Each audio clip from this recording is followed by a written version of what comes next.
시청자 여러분 안녕하십니까. 하루의 뉴스를 정리해드리는 YTN 뉴스라이트입니다. 장제원 의원의 불출마 선언에 이어서 김기현 대표가 오늘 대표직을 던졌습니다. 여당 내 혁신의 물꼬가 터진 상황에서 다음 타자가 누가 될지도 관심이고 선거 넉 달 남긴 상황에서 여당의 지도 체제는 어떻게 달라질지 총선을 지휘할 키는 누가 쥐게 될지도 관심이죠. 여당의 혁신 바람 불똥은 민주당으로도 튀었습니다. 비면계 중심으로 친명 주류의 희생을 요구하는 목소리가 커지고 있습니다. 오늘 초선 의원 2명의 불출마 선언과 이낙연 전 대표의 신당 창당 공식화와 맞물려서 민주당 고민도 깊어지는 모습이죠. 빨라지는 총선 시기에 잠시 뒤 나이트 포커스에서 다뤄보겠습니다. 수요일 뉴스라이트 오늘의 헤드라인 보시고 본격 출발합니다.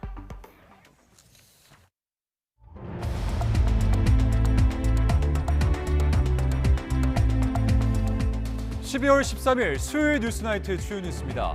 거취를 놓고 자맹을 이어가던 국민의힘 김기현 대표가 사퇴했습니다. 당이 처한 상황에 대한 책임은 자신의 몫이라고 밝혔는데 여당의 향후 지형이 시계제로 상태에 놓이게 됐습니다. 민주당 전당대회 돈봉투 의혹을 받는 송영길 전 대표에 대해서 구속영장이 청구됐습니다. 민주주의 근간을 훼손한 범행이라는 게 검찰의 판단인데 송 전 대표는 반박 회견을 예고했습니다. 네덜란드를 국빈 방문 중인 윤석열 대통령이 마르클 리터 총리와 공동 성명을 발표했습니다. 이번 방문의 가장 큰 목표로 꼽혔던 양국 간 반도체 동맹을 구축한다는 내용이 담겼습니다. 김홍일 방통위원장 후보자가 지명 일주일 만에 기자들 앞에 섰습니다. 전문성이 떨어진다는 지적에 법조계 경험을 토대로 우려를 불식시키겠다고 밝혔습니다. 37개 상품에서 꼼수 인상이 사실로 확인된 가운데 정부가 용량이나 성분이 바뀌면 표시를 의무화하고 이를 어기면 제재하는 방안을 추진합니다. 내일과 모레 전국에 강풍을 동반한 겨울호우가 쏟아지겠습니다. 강원 산간에는 또다시 30cm 이상의 폭설이 예고됐습니다.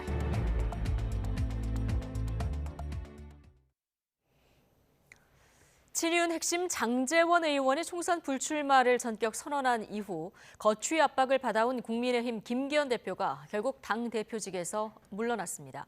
모든 책임은 자신의 몫이라며 당원의 한 사람으로서 총선 승리에 이바지하겠다고 밝혔습니다. 먼저 강민경 기자의 보도입니다. 장제원 의원의 결단 이후 이틀 연속 자맹을 이어가던 김기현 대표가 SNS를 통해 대표직 사퇴를 선언했습니다. 지난 3월 장 의원과의 이른바 김장 연대를 부각하며 당권을 잡은 지 9개월여 만입니다. 김 대표는 당이 처한 모든 상황에 대한 책임은 자신의 몫이라며 더는 본인의 거취 문제로 당이 분열되어서는 안 된다고 강조했습니다. 이제 당원의 한 사람으로 돌아가 내년 총선 승리를 돕겠다고 했습니다. 김 대표를 향한 거취 압박은 서울 강서구청장 보궐선거 참패 이후부터 고개를 들었습니다. 이후 출범한 인유한 혁신위와의 갈등, 반등 기미를 보이지 않는 당 지지율도 발목을 잡았습니다. 여기에다 서울서 6석만 우세라는 내부 판세 분석까지 알려지며 수도권 위기론에 불이 붙었고 장 의원의 용퇴는 결정타가 됐습니다. 저는 22대 국회의원 총선에 출마하지 않겠습니다. 역사의 뒤편에서 국민의힘의 총선 승리를 응원하겠습니다. 김 대표가 자리를 내놓으면서 집권 여당은 윤재옥 원내대표 권한 대행 체제로 전환됐습니다. 윤 원내대표는 어려움에 빠진 당 상황을 지혜롭게 정리하기 위해 구성원들의 뜻을 모아가겠다는 입장을 내놓았습니다. 중진 의원들의 의견을 수렴하고 또 내일 그 최고위원회가 있는 날이니까 최고위원 회의도 정상적으로 개최해서 김기현 대표는 대표직 사퇴와 함께 거론되던 총선 불출마 여부에 대해서는 따로 언급하지 않았습니다.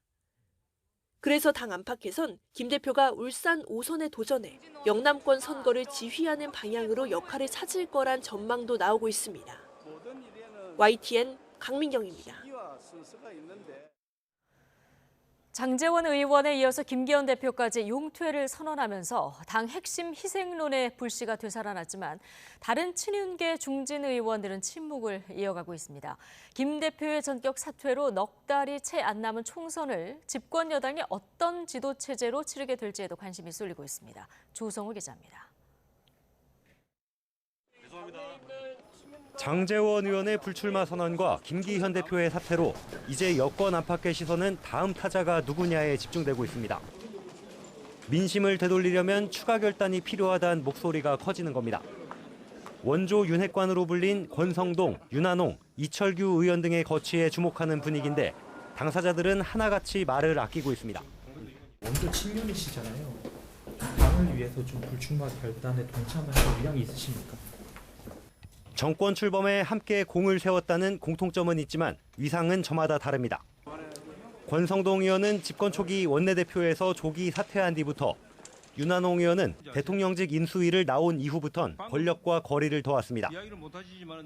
그런 점에서 김 대표와 장 의원, 이른바 김장연대와 같은 선상에서 책임을 따지는 건 지나치다는 당내 의견도 있습니다. 제가 내부적에서 보기에는 권성동, 윤한홍 이 두 분은 전당대회 이전까지는 좀 활동을 했을지 모르지만 그 이후에는 거의 어떤 정책적 혹은 정치적으로 역할한 게 없어요. 이철규 의원은 사무총장에서 물러난 뒤 총선 인재영입위원장을 맡으면서 최근까지도 윤심과 원활하게 소통하는 핵심으로 꼽힙니다. 강원도 지역구 대신 수도권 험지에 나설 수 있다는 관측이 나옵니다. 영남권 중진들 역시 거취와 관련해선 침묵을 이어가고 있는데 김기현 대표 호위무사를 자처하던 친윤 초선 의원들의 목소리도 자취를 감췄습니다. 향후 어떤 지도체제가 들어설지 촉각을 세우고 몸을 낮추는 기류가 읽힙니다. 김 대표만 물러나고 현 지도부가 유지되면 혁신 의미가 발할 수 있다는 점에서 윤재옥 원내대표의 대행체제가 총선까지 이어질 가능성은 작다는 분석입니다. 실제로 국민의힘 당원상 당대표 거리 시 대표 권한대행 결정이나 최고위 의결로 비상대책위원회를 설치할 수 있습니다. 김 대표 자녀 임기가 1년이 넘는 만큼 다시 전당대회를 열어 새 지도부를 꾸리는 것도 가능합니다. 하지만 총선까지 넉 달도 남지 않은 걸 고려하면 비상지도체제 전환이 유력합니다. 당장 원희룡 국토교통부 장관, 한동훈 법무부 장관, 김한길 국민통합위원장 등이 여권 안팎에서 비대위원장 하마평에 오릅니다. 무엇보다도 공천의 키를 누가 잡을지 한 치 앞을 내다보기 어렵다는 점에서 집권 여당이 그야말로 혼돈에 빠진 형국입니다. YTN 조성호입니다. 네, 내년 총선을 앞두고 이렇게 핵심 인사들의 용퇴론으로 여당 내부가 어수선한 가운데 민주당 초선 의원 2명이 오늘 불출마를 전격 선언했습니다.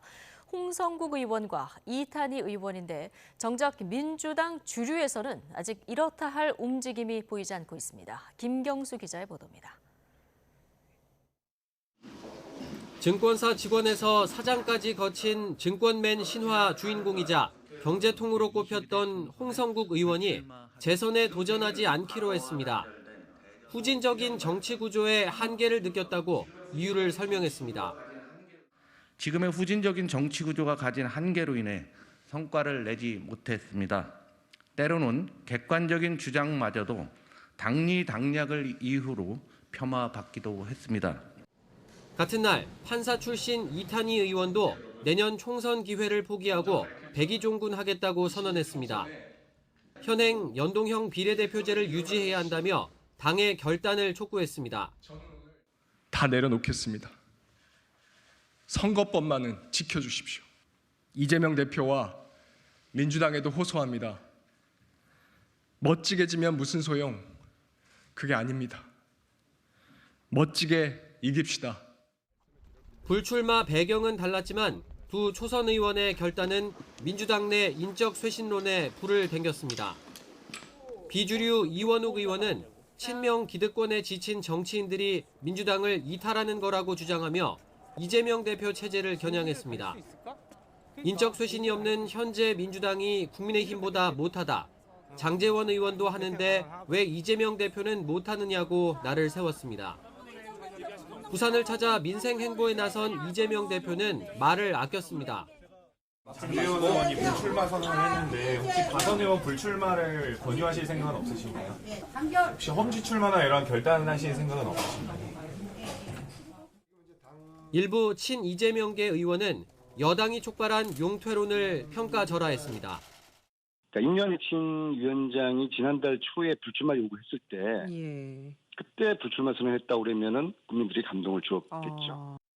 다만 홍익표 원내대표는 민주당도 자연스레 인적 쇄신이 시작될 거라며 이미 불출마를 선언한 의원들이 적지 않다고 강조했습니다.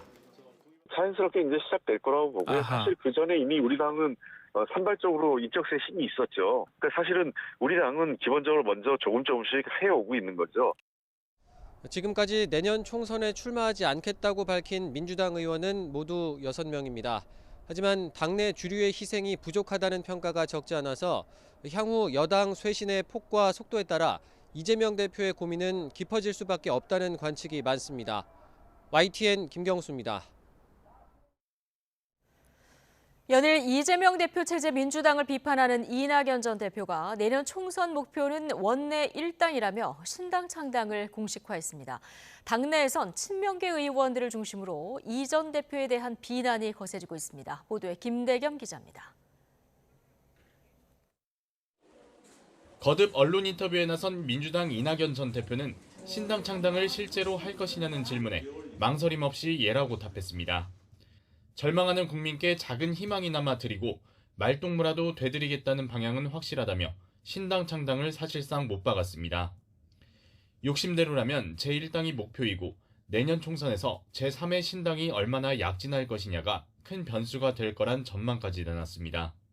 다른 제3지대 인사인 금태섭, 양양자 등 전 현직 의원과의 연대가 바람직할 거라고 밝힌 것도 결국 이들 세력의 규모가 신당 성패의 가늠자가 되리란 분석 때문으로 보입니다. 오리가 호수 위를 다닐 때는 물 위에 떠 있는 것만 보는데 물 밑에서 수많은 일들이 있는 겁니다. 그 일을 준비를 해야죠, 누군가는. 당내에선 친명계 의원들을 중심으로 비판 수위가 갈수록 올라가고 있습니다. 총선 구도를 정권 심판론으로 짜야 할 지금 당 원로급 인사가 내부 총질로 자기중심적 정치를 하는 건 아무런 명분이 없다는 게 핵심입니다. 이낙연 전 대표가 잘 쓰는 표현을 보면은 누추해지면서 이게 세력도 안 붙고 그렇게 될 거예요. 그게 뭐 의미가 사실 없겠죠. 당도 A에서 B로 옮기려면은 2배가 좋아야 2배만 좋아도 당직을 옮기는데 당을 옮겨가지고 그 말로나 노후가 좋게 지는 사람이 거의 없습니다. 이재명 대표는 후폭풍 차단에 주력하고 있습니다. 엑스포 유치 실패로 낙담한 민심을 위로하기 위해 찾은 부산 현장에서도 통합을 거듭 강조했습니다. 윤석열 정권의 폭주 퇴행을 막는 것이 우리 국민들의 바라는 바라고 저희는 판단하고 거기에 맞춰서 최대한 통합과 단합의 기조 위에 혁신을 통해서 삼총리 연대설의 두 축인 김부겸, 정세균 전 총리와의 회동이 성사된다면 이낙연 신당의 파급력은 상대적으로 반감될 수밖에 없다는 게 이 대표 측 판단입니다. 이른바 명락회동 여부도 주목되는데 오는 18일 영화 길 위의 김대중 시사회에서 두 사람이 만날 것이란 전망은 일정 문제로 불발될 가능성이 거론되고 있습니다. 신당의 기치를 확고히 세운 이낙연 전 대표는 앞으로 제3지대 접촉면을 넓히며 새몰이에 집중할 거란 전망이 적지 않습니다. 이재명 대표가 파장을 최소화하기에 앞으로 어떤 통합 행보를 펼쳐나갈지 아니면 결국 제1야당이 분열의 길을 걷게 될지 내년 총선의 주요 관전 포인트로 떠올랐습니다. YTN 김대겸입니다. 네덜란드를 국빈 방문 중인 윤석열 대통령이 마르크 루이터 총리와 공동 성명을 발표하고 양국 간 반도체 동맹을 공식화했습니다. 정상회담을 마친 윤 대통령은 이어 우리 정상으로는 처음으로 116년 전 만국 평화회의가 열렸던 건물인 헤이그 리더자를 방문합니다. 취재기자 연결하겠습니다. 권남기 기자. 네, 네덜란드 암스테르담입니다. 네.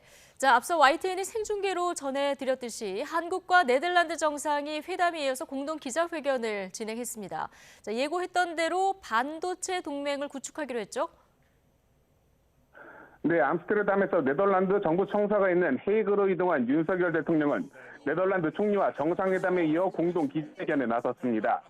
모두 20개 항으로 구성된 한국, 네덜란드 공동 성명인 이번 방문의 가장 큰 목표로 꼽혔던 양국 간 반도체 동맹이 명시됐습니다.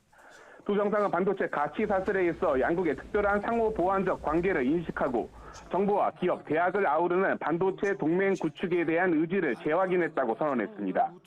윤 대통령은 반도체 목표는 세계 최고의 초격자, 즉 넘볼 수 없는 차이를 만드는 것이라고 강조했습니다. 세계 최대 반도체 장비 생산국인 네덜란드와 또 반도체 제조업 강국인 한국은 글로벌 공급망에서 핵심적인 위치를 점유하고 있습니다. 우리 양국은 서로의 강점을 결합하여 반도체 협력의 그 효과와 가치를 극대화하고자 합니다. 한국은 삼성이나 SK 등 반도체 제조 기업이 있고 네덜란드는 윤 대통령이 어제 방문한 ASML처럼 반도체 첨단 제조 장비를 독점한 만큼 양국 간 긴밀한 협력이 기대되는 부분입니다. 대통령실 고위 관계자는 네덜란드가 특정 국가와 반도체 동맹을 공동성명에 명기한 건 처음이라고 설명했는데 대만 등 첨단 반도체 생산 경쟁국보다 높은 수준의 협력인 걸 강조한 것으로 보입니다. 이를 위해 양국은 외교와 산업 장관급이 참여하는 2+2 대화체를 새로 만들어 경년마다 경제 안보 문제를 다루기로 했습니다.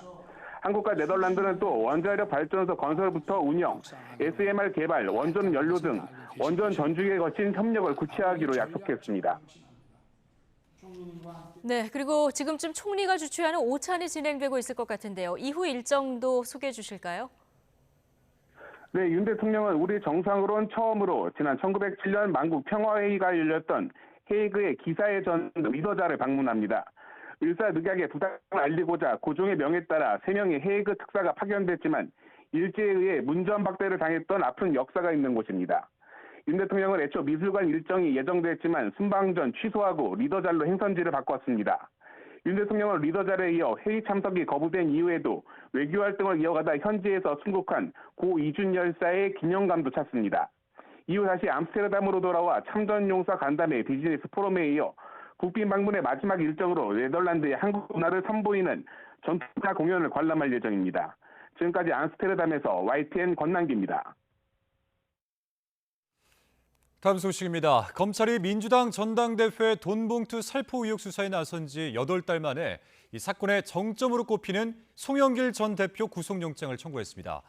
6천만 원대 돈봉투 살포 혐의와 8억 원대 불법 정치자금 수수 혐의가 적용됐는데 송 전 대표의 영장 심사 결과에 따라 남은 수수자에 대한 수사 속도도 달라질 전망입니다. 송재인 기자의 보도입니다.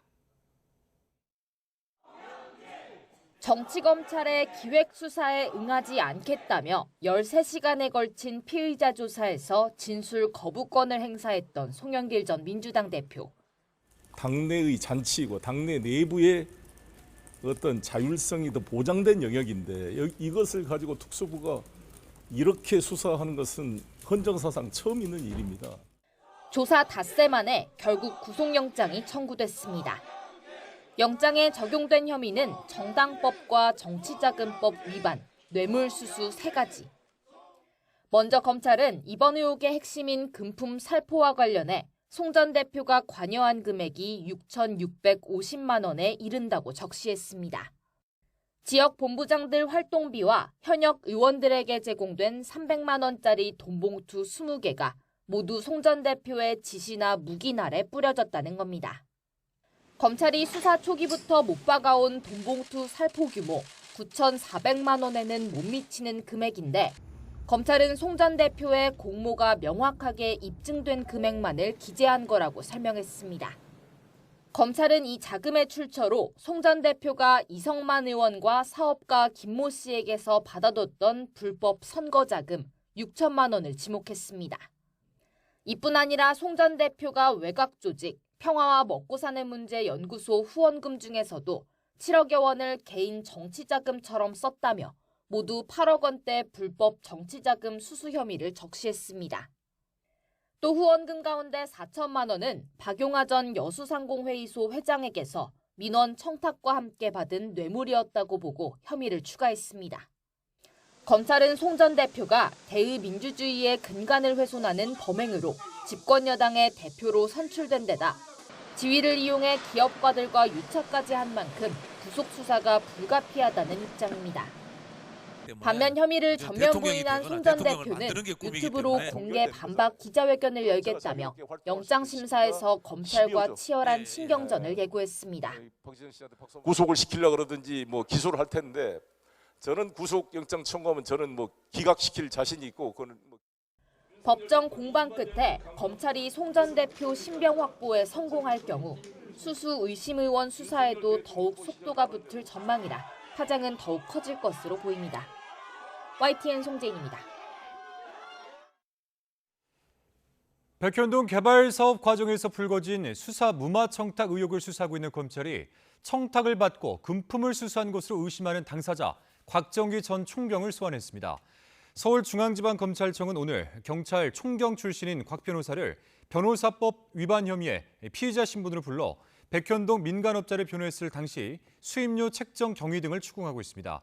검찰은 경찰 고위직 출신인 곽 변호사가 민간업자 정바울 씨가 경찰 수사를 받던 때 변호인으로 활동하며 받았던 7억여 원에 정상적인 수임료 외에 수사무마 대가 금품이 포함됐다고 의심하고 있습니다. 이에 대해서 곽 변호사는 소속 법무법인 변호사들과 팀을 꾸려 정당하게 정 씨를 변론했다는 입장입니다. SPC그룹의 노조 탈퇴 종용 의혹을 수사하고 있는 검찰이 황재복 SPC 대표이사를 피의자 신분으로 소환했습니다.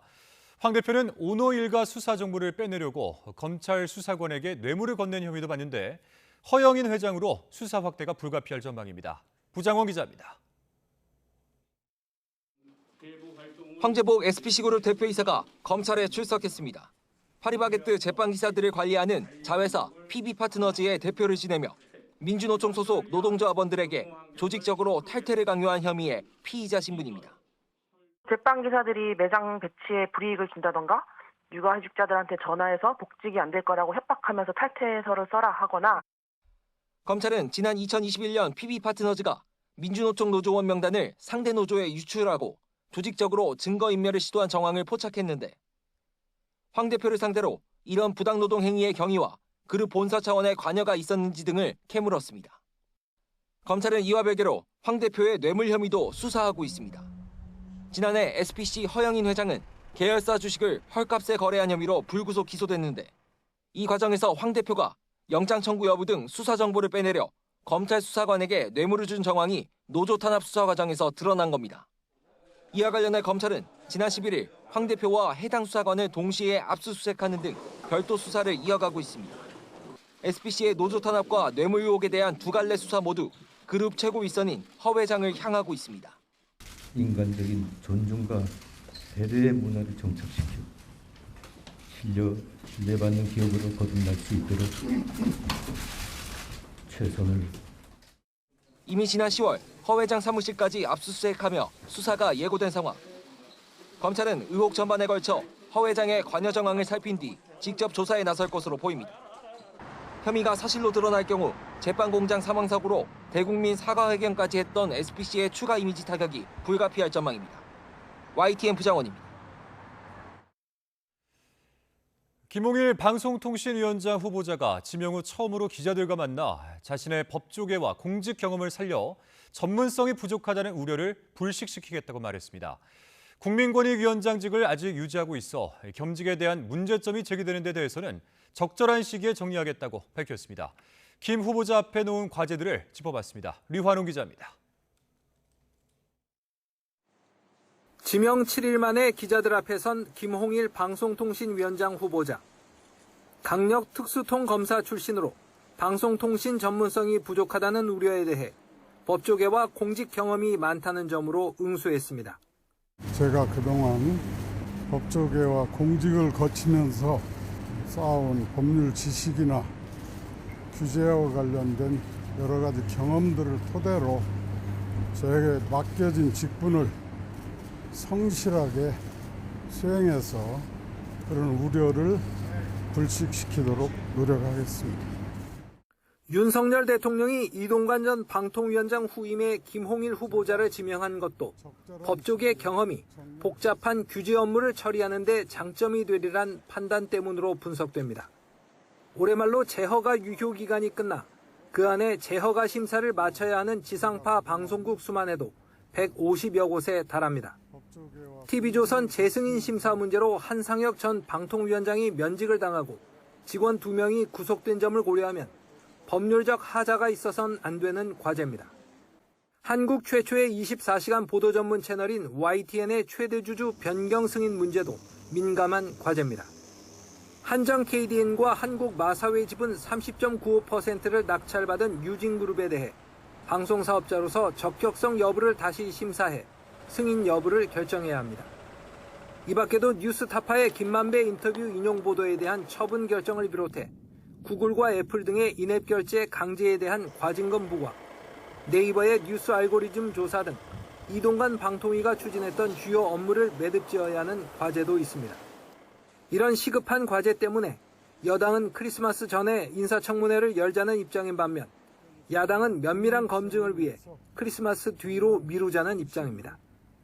김홍일 후보자가 인사청문회 관문을 무난히 넘은 후 혼란에 빠진 방통위 조직을 빠르게 추스르고 주요 과제들을 무난히 처리할 수 있을지 방송계 안팎에 관심이 쏠리고 있습니다.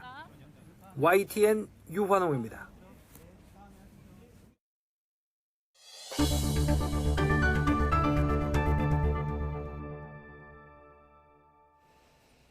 고물가의 가격은 그대로 두면서 용량을 줄이는 꼼수 인상이 문제가 되고 있는데요. 정부가 용량이나 성분이 바뀌면 포장에 표시를 하도록 의무화하는 방안을 추진합니다. 김선희 기자입니다. 이 비엔나 소시지 2개 묶음은 가격은 그대로인데 용량이 640g에서 560g으로 줄었습니다. 체다 치즈 20개짜리도 같은 가격에 용량만 400g에서 360g으로 낮췄습니다. 한국소비자원이 가공식품 209개를 조사했더니 최근 1년 사이 9개 품목 37개 상품이 이렇게 용량을 줄인 것으로 확인됐습니다. 소비자들이 잘 모르게 슬그머니 가격을 올리는 이른바 꼼수 인상입니다. 그걸 어디 가서 그람을 재본다든가 그럴 순 없으니까 그냥 사는 거예요. 그냥 100% 다 믿고. 정부는 이런 꼼수 마케팅이 물가 상승을 부추긴다고 보고 대책을 내놨습니다. 우선 제품 포장지에 용량 변경 표시를 의무화하는 방안이 추진됩니다. 공정거래위원회도 주요 생필품을 대상으로 변경 사실을 알리게 하고 어기면 제재하도록 제도를 마련합니다. 주요 식품과 생활용품의 용량, 규격, 성분 등을 변경하는 경우 제품의 포장 등에 표시하거나 홈페이지 또는 판매 장소에 고지하도록 의무화하겠습니다. 또한 유통업체도 용량 변경 제품에 대하여 매장 내에 변경 사실을 게시하도록 규정하는 동시에 현재 대규모 오프라인 매장을 중심으로 시행하는 단위 가격 표시제도 강화할 예정입니다. 기존 84개 품목에 컵라면과 즉석조리식품, 위생용품 등으로 대상을 확대하기로 했습니다. 온라인 매장에서도 단위 가격을 표시하는 방안이 추진됩니다.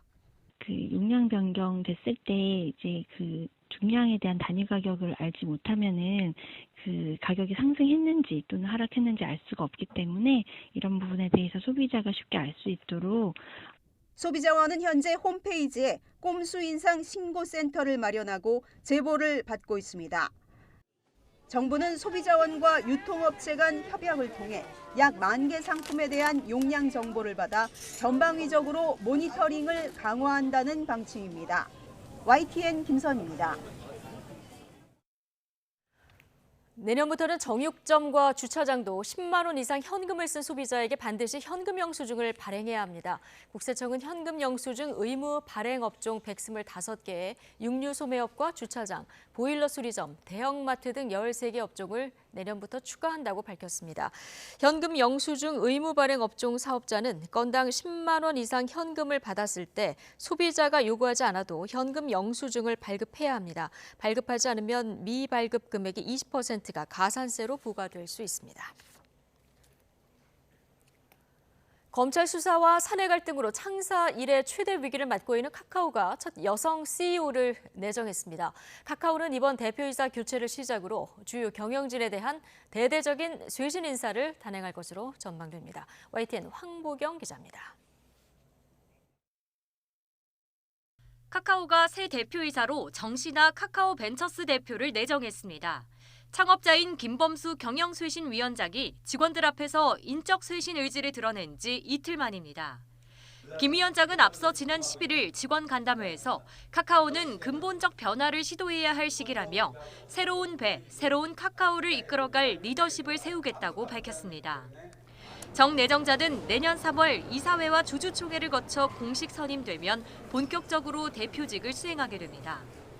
1975년생, 올해로 48살인 정 내정자는 보스턴 컨설팅 그룹과 네이버 등을 거쳐 지난 2014년 카카오 벤처스에 합류해 2018년부터 대표직을 맡고 있습니다. 지난 9월부터는 카카오 협의체 사업부문 총괄을 맡아왔으며 앞으로는 대표 내정자 신분으로 TF를 맡아 실질적인 쇄신을 이끌 예정입니다. 이로써 카카오는 지난 2014년 다음과의 합병 이후 주로 이어온 남성 공동대표 2명 체제를 벗어나 창사 이래 첫 여성 CEO 체제를 구축하게 됐습니다. 정 내정자는 성장만을 위한 자율 경영이 아닌 적극적인 책임 경영을 실행하고 미래 핵심 사업 분야에 더욱 집중하겠다고 밝혔습니다. 이번 대표이사 교체를 시작으로 계열사 CEO를 비롯한 주요 임원진 교체도 이어질 전망입니다. 카카오 노동조합은 카카오 엔터테인먼트를 비롯한 현 경영진에 대해서도 빠른 결단이 필요하다고 촉구했습니다. 다만 사퇴한 인사를 다시 고문으로 앉히는 등 특혜 인사가 반복되면 안 된다고 경고했습니다. 회사 안팎으로 쇄신 요구가 거세지는 가운데 정 내정자는 카카오를 국민에게 신뢰받는 기업으로 되돌려야 하는 큰 숙제를 안게 됐습니다. YTN 황보혜경입니다. 네, 황보혜경 기자 리포트 보셨고요. 택시 독과점 논란이 불거졌던 카카오 모빌리티는 가맹 택시 수수료율을 2.8%로 낮춘 새로운 개편 방안을 마련했습니다. 카카오 모빌리티는 오늘 오후 류궁선 대표가 참석한 가운데 주요 택시 단체를 비롯한 전국 14개 가맹점 협의회와 3차 간담회를 열고 이 같은 내용에 합의했습니다. 우선 사업자의 수수료 부담을 낮춘 새로운 가맹 택시 서비스를 출시하고 수수료율을 기존 3에서 5%에서 2.8%로 낮추기로 했습니다. 또 비가맹 일반 택시 기사들에게 제공하는 유료 서비스인 프로 멤버십을 내년까지 폐지하기로 했습니다. 타인과 관계를 단절하고 지내는 은둔형 외톨이 청년이 늘고 있는 가운데 아예 방에서만 지내는 초고위험군 고립은둔 청년도 적지 않은 것으로 조사됐습니다. 일상으로 복귀를 시도한 청년 가운데 다시 고립 상태로 돌아간 경우도 절반 가까이 돼서 정부가 전담 기관을 설치하고 즉각적인 지원에 나서기로 했습니다. 조용성 기자가 보도하겠습니다. 서울의 한 토크 콘서트장에 모인 청년들이 힘들었던 은둔 생활을 고백합니다. 나름의 이유로 세상과 단절하며 지내다가 다행히 지자체의 도움을 받아 고립을 탈출한 성공기입니다. 1년 동안 3평짜리 방 안에서 게임만 하면서 지냈어요. 나갔는데 되게 막 다들 화려하게 막 입고 밝은 뭔가 풍경이 아직도 눈에 선명한데 되게 뭔가 이질감이 들었어요. 정부가 고립운동 경험이 있는 청년 2만여 명을 조사한 결과 가족 또는 지인과 교류가 없다는 비율이 일반 청년보다 압도적으로 높았습니다. 특히 아예 방에서 나오지 않는다는 초고위험군 고립은둔 청년도 500명이 넘었습니다. 나이별로는 25세에서 34세까지가 전체의 70%에 육박했는데 고립과 은둔의 이유로 취업 실패가 가장 많았고 근소한 차이로 대인관계가 뒤를 이어 가족이나 건강상 이유보다 높았습니다. 일상생활 복귀를 시도한 청년 가운데 결국 다시 은둔 생활로 돌아갔다는 경우도 절반 가까이 됐습니다. 정부는 고립 청년 문제가 갈수록 심각해진다고 보고 대책 마련에 나섰습니다. 일단 자가 진단 사이트와 비대면 원스톱 방식의 도움 창구를 통한 조기 발굴 체계를 구축합니다. 또 당사자나 주변에서 도움을 요청할 129 콜 창구를 마련하고 심리 상담과 모임으로 대인 접촉 기회를 넓힌 뒤 구직으로 이어지도록 지원할 예정입니다. 내년에는 전국 4곳에 고립 은둔 청년만을 전담으로 지원하는 청년 미래센터도 설치하기로 했습니다. 자격 같은 경우가 사회복지사, 간호사라든지 임상 심사 같은 분들이 주로 할 수 있기 때문에 이런 분들을 통해서 한번 시범 사업을 해보고 전문가들은 코로나 시대의 단절과 SNS에서 오는 박탈감 등 복합적인 원인이 있다며 세심한 관심이 청년을 밖으로 나올 수 있게 한다고 조언합니다. 약간 내성적이고 사람들하고 관계 안 하는 사람들을 조금 불러서 관계망을 만들어준다든지, 그것보다 너 혼자가 아니라는 거, 누군가 너를 지켜줄 사람이 있다라는 걸 자꾸 이렇게 알려주는 거. 정부는 사회와 단절한 청년 규모가 최대 54만 명에 이를 수 있다고 보고 이로 인한 사회적 비용 손실이 7조 원에 달한다며 지원 사업을 서두르기로 했습니다. YTN 조용성입니다. 한덕수 국무총리는 청년 주거 대책으로 청약에 당첨되면 2%대 금리로 40년까지 대출할 수 있도록 하겠다고 말했습니다. 한 총리는 서울 마포구 DMC타워에서 주재한 청년정책조정위원회 모두 발언에서 청년들의 내 집 마련 기회를 확대하겠다며 이같이 밝혔습니다. 이어 지난해 발표한 공공분양주택 뉴홈 대책을 차질 없이 추진하고 청년들의 내 집 마련과 자산 형성이 연계될 수 있도록 혜택이 크게 강화된 청년 주택 드림 통장을 새롭게 도입하겠다고 설명했습니다. 네, 올해 결혼한 사람들이 증가한 것에 힘입어 내년에는 출산율이 반등할 것이라는 예측이 나왔습니다. 홍석철 저출산 고령사회위원회 상임위원은 국회에서 열린 토론회에서 올해 혼인 건수가 지난해보다 2.9% 늘어난 19만 7천 건으로 예상된다며 합계 출산율이 9년 만에 반등할 것이라고 내다봤습니다. 합계 출산율은 2015년 1.239명에서 꾸준히 하락해 올해는 0.723명으로 예측되는데 내년에는 0.79명으로 소폭 반등할 수 있다는 게 홍 의원의 설명입니다. 내일과 모레 전국에 또 강풍을 동반한 100mm 이상의 겨울호우가 쏟아지겠습니다.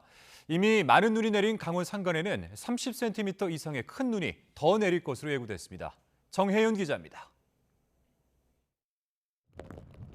포근한 날씨 속에 마치 여름비 같은 많은 비가 내렸습니다.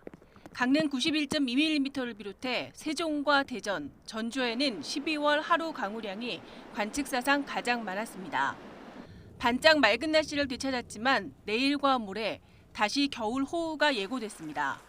전국적으로 20에서 80mm의 많은 비가 오겠고 많은 곳은 100에서 120mm의 폭우가 예상됩니다.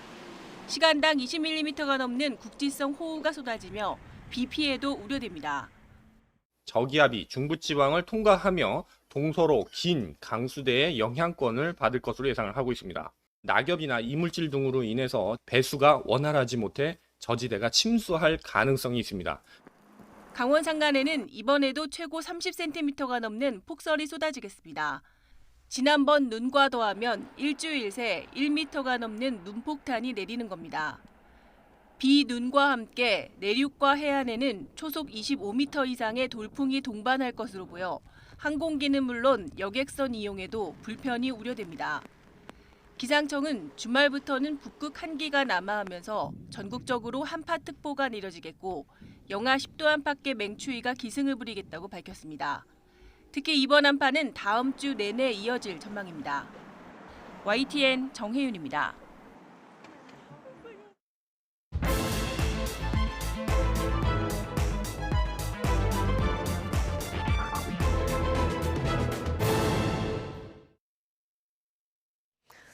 네, 정치권 관심 뉴스를 진단해보는 나이트 포커스. 오늘은 김재섭 국민의힘 도봉갑 당협위원장 그리고 서용주 더불어민주당 상근 부대변인 두 분과 함께하겠습니다.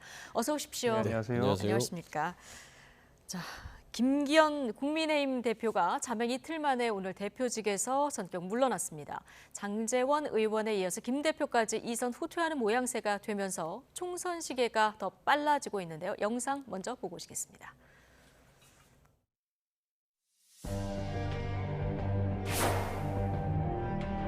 연대와 포용과 탕평의 연포탕 대통합 국민의힘을 만들겠습니다.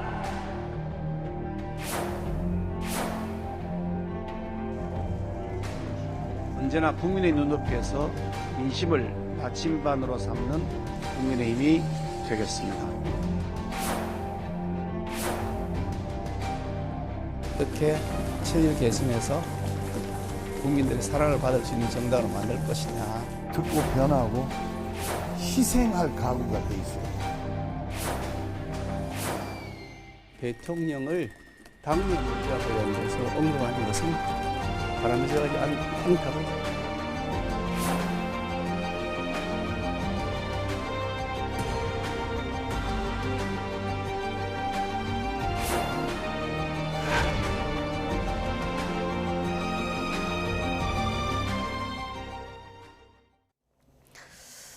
자, 김기현 대표, 장제원 의원 불출마 선언 이후에도 한 이틀 동안 자맹을 했는데 오늘 이렇게 전격적으로 나는 대표직에서 물러나겠다 글을 남겼습니다. 결정적인 배경 뭐라고 보십니까? 일단 뭐 당연히 장제원 의원의 불출마 선언이 가장 컸다고 생각이 됩니다. 지금 뭐 지난주에 저희가 서울에서 6석밖에는 찾아오지 못한다라는 언론 보도가 나온 이후에 네, 급속도로 당내 어떤 쇄신의 분위기가 불었던 것이 사실입니다. 그 밖에 이제 당에 대한 여러 가지 비판적인 언론들의 사설들도 쏟아져 나왔고요. 그러는 가운데서 지도부의 거취에 대해서 끊임없이 이야기가 나왔거든요. 지금 현재 지도 체제로서는 차기 총선에서 이길 수 없다라는 패배의식 같은 것들이 짙어지는 상황에서 김기현 대표가 어떤 거취 결정을 할지에 대한 관심이 초미의 관심사가 됐는데 마침 장제원 의원이 그 물꼬를 터버리는 바람에 바로 그에 이은 이른바 김장연대 김인 김기현 대표가 사퇴까지 바로 이제 나아갈 수밖에 없지 않았나 그런 여러 가지 뭐 압박들이 있었던 걸로 보입니다. 네. 대통령이 순방 전에 이 두 사람에게 신호를 보냈다 이런 언론 일부의 보도도 있던데요. 영향이 좀 뭐 이런 가능성도 생각하고 계십니까?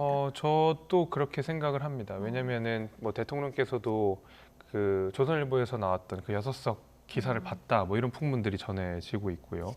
그렇다 그러면 우리가 강서구청장 선거 이후에 어떤 변화가 있었느냐라는 데에서는 이런 변화가 있었다라고 자신 있게 이야기할 수 있는 사람이 없었거든요. 그 가운데서 예를 들면 김기현 지도 체제에서 당의 지지율이 조금이라도 반등을 한다든지 아니면 당이 조금 더 변화된 모습을 보여줘야 되는데 혁신위도 자초가 됐고요. 지도부가 혁신위 안을 하나도 못 받는 모양새가 되다 보니까 혁신도 아니고 지도체제 변화도 없이 계속 지지율은 빠지는 상황에 내년 총선까지 어두운 그런 상황 속에서 저는 김기현 대표에 대해서 대통령도 모종의 우려사항을 전달했을 거라고 보입니다. 장제원 의원은 아주 과거부터 윤석열 정부가 성공하기 위해서는 본인 스스로가 불출마할 준비가 되어 있다는 이야기를 사석에서도 공식 소상에도 했다고 알려져 있습니다. 아마 그렇기 때문에 장제원 의원이 먼저 결단을 한 것 같고요. 그 이후에 김기현 대표가 본인의 어떤 거취 결정을 한 것으로 저는 파악이 됩니다. 예. 자, 김기현 대표가 대표직에서 물러나겠다 이건 발표를 했는데 지역구인 울산에 불출마하거나 험지를 출마하겠다. 오늘 이런 내용은 여기에 대한 입장은 없었거든요. 네. 추가로 이것까지 입장을 밝힐 가능성이 있을까요? 없다고 봅니다. 그러면은 지역구 출마는 고수할 거다. 이렇게 저는 조율이 보십니까? 있었다고 보고요. 예. 그러니까 김기현 대표는 보통 우리가 얘기하는 장고디에 악수를 둔 건데 그나마 출구 전략으로 본인의 어떤 정치 생명을 울산에서는 좀 해야겠다. 저는 아마 그 잠적에 있을 동안 여러 가지 생각하는 동안 아마하고 연락 안 했을까요? 누군가하고는 상담을 하고 면담을 하고 논의를 했겠지요. 그런 의미에서는 어차피 그 대표직의 사퇴는 피할 수 없는 막다른 골목이었다고 봤을 땐 이거를 어떤 모양새로 던질까라고 고심을 했을 것 같고 남해는 주위 사람들과 이제 본인의 거취에 대해서 논의를 했을 때 그냥 이 정도 울산 정도는 내가 가지고 가면서 영남 쪽을 내가 이번 총선에서 나름대로 이끌고 가겠다. 거기까지는 나에게 기회를 달라 한 것 같아요. 근데 김기현 대표가 실기를 한 건 두 가지입니다. 그러니까 이제 이뇨한 혁신위를 통해서 2기가 지금 들어섰는데 김기현 대표는 몇 달 지나니까 그 강서구 참패에 대한 본인의 사퇴에 대한 책임을 잊어버린 거예요. 그리고 이뇨한 혁신위를 내쫓아도 본인의 지도부가 존치할 것처럼 착각을 한 거죠. 제가 말씀 늘 드렸잖아요. 혁신위가 떨어져 나가면 본인도 간다니까요. 근데 그 자체를 착각하니까 바로 혁신위 끝나자마자 뭐 내부 문건 6석 위기, 수도권 위기 나오고 그다음에 사퇴 목소리 높아지고요. 거기에 이제 설상가상으로 장제원 의원이 먼저 손소리 친 거예요. 그래서 지금 혁신안의 모든 기득권 내려놓기를 장제원 의원이 다 먹어버렸습니다. 그러니까 놀래서 지금 본인의 거취를 쫓기듯 하잖아요. 그래서 저는 이걸 보면서 이 좀 결단력이 부족했구나라는 차원이고 국민의힘 내부에서도 예. 최고위원이 이런 얘기를 했죠. 타이밍 놓쳤다. 또 거꾸로 불출마나 험지 출마를 혁신이 종료 전에 선언을 했다고 하면 대표직 유지는 가능했을까요? 아주 많은 길이 있었죠. 예. 예를 들면 이런 거예요. 무대복을 입고 화려하게 한번 쇼를 하라고 혁신위에서 판을 깔아줬잖아요. 근데 그때 했었으면 김기현 대표는 말하자면 이 국민의힘 전체에 대해 지도 대표로서 희생하는 그런 어떤 본인의 어떤 채권을 주장할 수 있는 것이고, 그러게 돼서 불출마든 대표직 사퇴든 불출마가 그때는 가능했죠. 예. 불출마를 하고 했었으면 비대위로 전환하면서 본인이 비대위로 전환하더라도 본인이 챙길 수 있는 공천 권한은 어느 정도 챙겼을 겁니다. 네. 근데 지금 와서는 공천권도 없고 결국에는 모양새도 비단 옷을 입었는데 밤길을 걷는 꼴이 된 겁니다. 결과적으로 이제 실기했다 이렇게 그렇죠. 아무도 보신 이제 건데요. 알아주지 않죠. 예. 지금 어쨌든 울산 4선인데 울산 5선에 도전할 가능성은 좀 커 보인다. 자, 이렇게 전망을 해주셨는데 이거 좀 두고 봐야 될 것 같고요. 이준석 전 대표와 오늘 이 사퇴 대표직에서 내려오겠다 글을 올리기 전에 만났습니다. 이준석 전 대표 말로는 김 대표가 내가 자리에 짐작하는 것처럼 보이는 것에 대해서 좀 화가 나 있다 이렇게 뭐 전하기도 했는데 어쨌든 이렇게 중요한 발표를 하기 전에 이준석 전 대표를 만난 건 어떻게 보십니까? 사실은 언론 보도에 그 이준석 대표와 김기현 대표가 만난다는 게 이미 나온 바가 네. 있습니다. 그러니까 뭐 새로운 만남은 아니었던 걸로 예. 알고 있고요.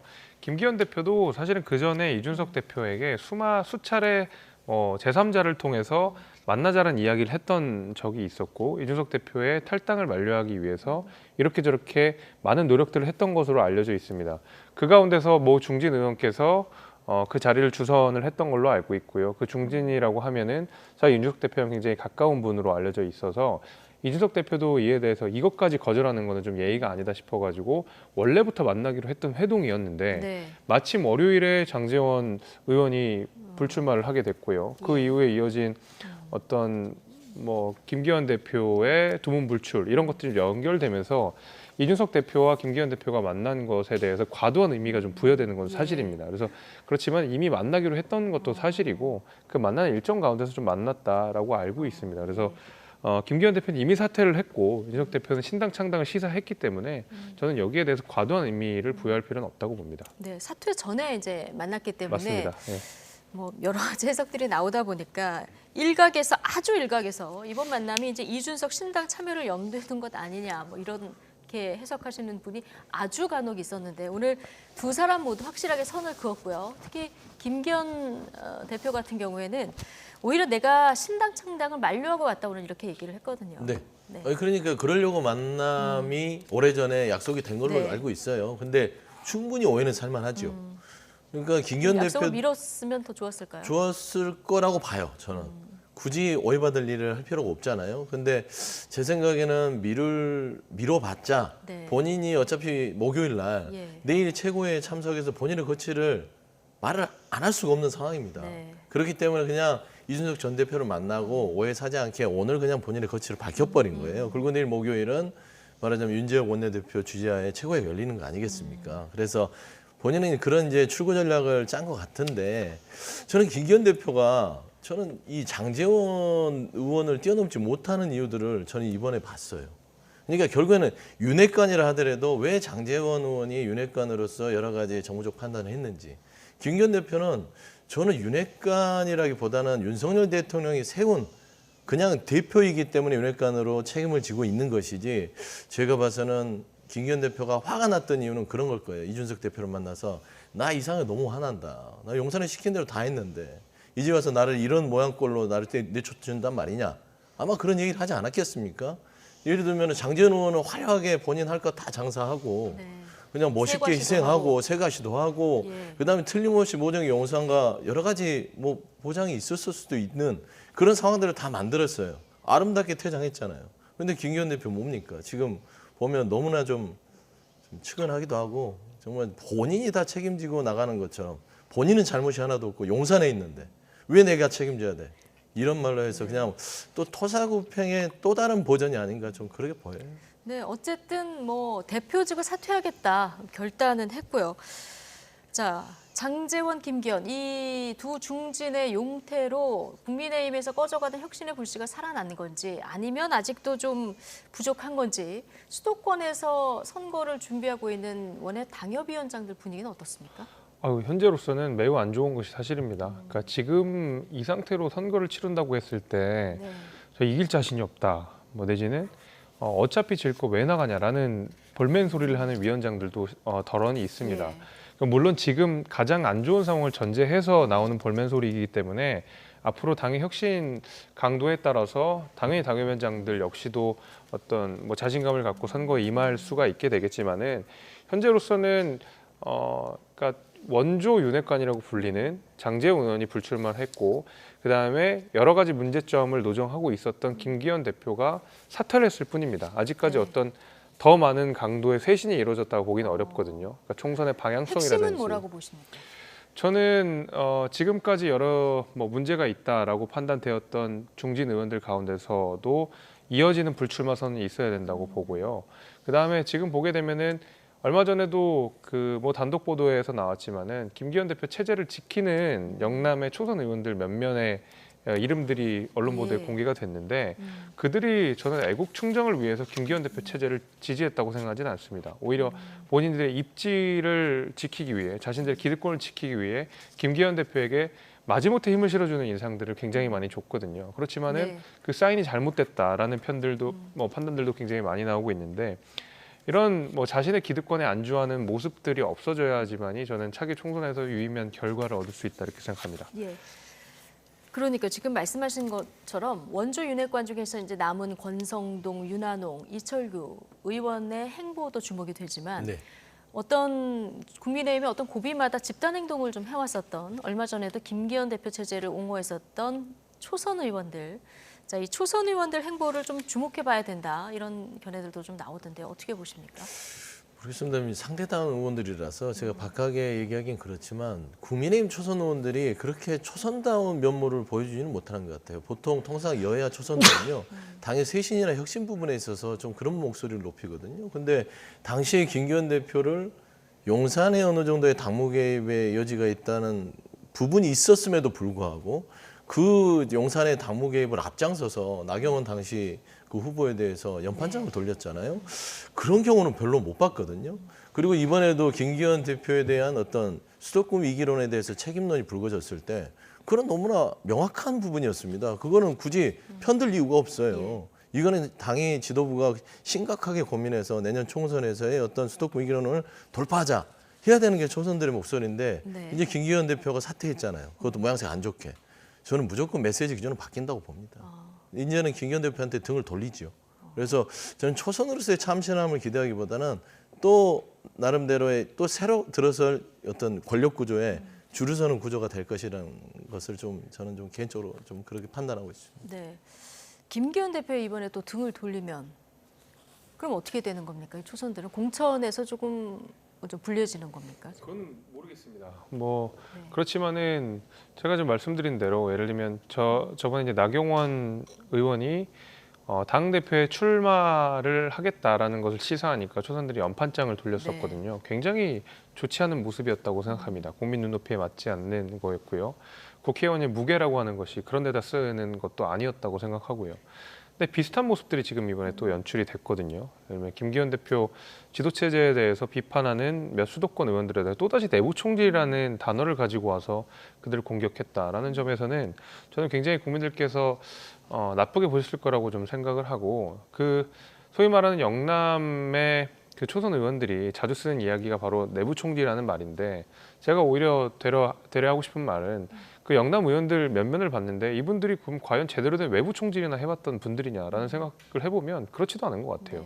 그러니까 본인들에게 불편하게 하는 내지는 본인들의 작은 기득권들을 조금이라도 흔들려고 하는 메시지에 대해서 전부 내부 총질이라고 취급하고 뭔가 때로는 린치까지 해가는 그런 모습들은 저는 우리 당이 절대로 보여서는 안 되는 모습이라고 생각하고 그런 모습들이 먼저 안 보이는 것이 당 쇄신의 첫 걸음이라고 생각합니다. 예.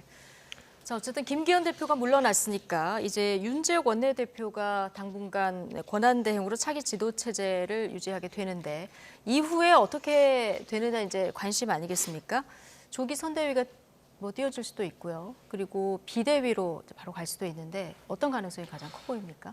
윤재욱 원내대표가 있는 상황에서 그다음에 나머지 최고위원들이 사퇴를 하지 않는다 그러면 사실 가능성은 선대위가 더 높다고 봅니다. 아, 그렇습니까? 예, 왜 그러냐면 이제 비대위라고 한다 그러면 나머지 최고위원들 가운데서 일정수 이상이 사퇴를 반드시 해야지만이 그 지도 체제가 붕괴되면서 비대위원회가 생기는 것이거든요. 근데 비대위원회가 하루아침에 생기는 것이 아니라 저희 지금 국민의힘 당원상 권한대행에서 비대위를 이렇게 구성을 하고 그리고 비대위로 넘기고 이거 가능하게 돼 있는 걸로 알고 있는데. 돼 있습니다. 예. 그러나 이제 최고위원들이 사퇴를 하게 되면 이제 지도 체제가 전부 붕괴가 돼야지 또 예. 아무래도 비대위가 뜨는 것에 의미가 있다고 생각이 되고 또 그렇게 의결이 된다고 하더라도 전국위원회, 상임위원회 이거를 줄줄이 통과를 해야 됩니다. 그 다음에 또 어떤 비대위원장이 올지에 대한 갑론을박도 상당히 시간이 걸릴 거라고 생각이 되거든요. 네.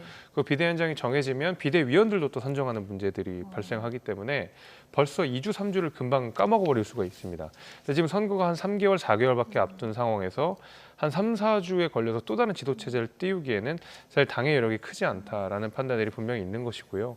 이미 김기현 대표가 많은 책임을 지고 물러난 만큼 윤한홍 원내대표가 권한대행 체제로 가면서 조기 선대위를 띄우고 윤재욱 원내대표가 그렇죠. 예, 윤재욱 원내대표가 그 조기 선대위를 띄우고 그 선대위가 사실상 당의 간판으로 가름하게 되는 것이 시기적으로나 방법적으로나 가장 매끄러운 게 아닐까라고 저는 생각을 해봅니다. 조기 선대위 가능성에 좀 한 표를 주셨는데요. 김재섭 위원장은 어떤 가능성이 커 보입니까? 김재섭 위원장이 말한 부분들은 뭐 이제 좀 안정적으로 지금 지도부를 두고 가자는 얘기인데요. 제가 그냥 객관적으로 평가하면 비대위 체제로 전환하지 않으면 수도권 위기론 돌파가 쉽지 않습니다. 예를 들면 뭐 그냥 선대위로 해서 지금 지도부로 간다? 그러면 김기현 대표만 잘못했나요? 나머지 지도부들은 책임이 없나요? 그러니까 엊그제 그 김병민 최고위원이 했던 말이 그대로 돌려드리면 인유한 혁신위의 혁신안에 대해서 당 지도부는 정말 누구 하나 즉각적으로 얘기한 사람이 있느냐예요. 김기현 대표한테만 얘기한 게 아니에요. 그 앉아있는 당 지도부가 누구 하나 이 인유한 혁신위에 대해서 응답한 사람이 있느냐라는 지적이었을 때는 이건 김기현 대표가 물러났을 때는 지도부 모두의 책임인 것입니다. 그렇게 되지 않고서는 뭔가 혁신이라든지 그런 뭐 장제원 의원의 불출마, 그다음에 이어가는 불출마 그거와 아예 이 격이 다르잖아요. 엇박자입니다. 그렇기 때문에 지도부가 모두 총사퇴하고 비대위로 전환한 것들이 국민의힘에서는 나름대로 가장 큰 말하자면 전환 포인트가 될 것인데 비대위로 전환된다 하더라도 딱히 묘수가 없어요. 예를 들면 지금 비대위원장으로 오는 사람들이 뭐 대부분 뭐 윤석열 대통령의 어떤 윤심의 기조를 맞추는 사람들이고 공산이 크기 때문에 일단은 뭐 김재섭 위원장 말이 또 일리가 있을 수도 있겠다 생각이 듭니다. 예. 어쨌든 비대위로 전환을 해서 제대로 해야 혁신의 불씨는 이어갈 수 있다. 자, 이렇게 보시는데 자, 비대위원장을 누가 맡느냐 이 부분이 관건이다 얘기를 해주셨어요. 그러니까요. 이제 비대위원장을 만약에 비대위로 전환된다면 누가 맡을지, 뭐 공동 선대위, 그러니까 선대위로 조기 전환돼도 선대위원장을 누가 맡을지, 뭐 이런 부분 관심인데 안철수 의원이 인유한 전 혁신위원장을 추천하면서 공동 비상대책위원장 부상을 내놨는데요. 이 얘기 직접 듣고 오시겠습니다.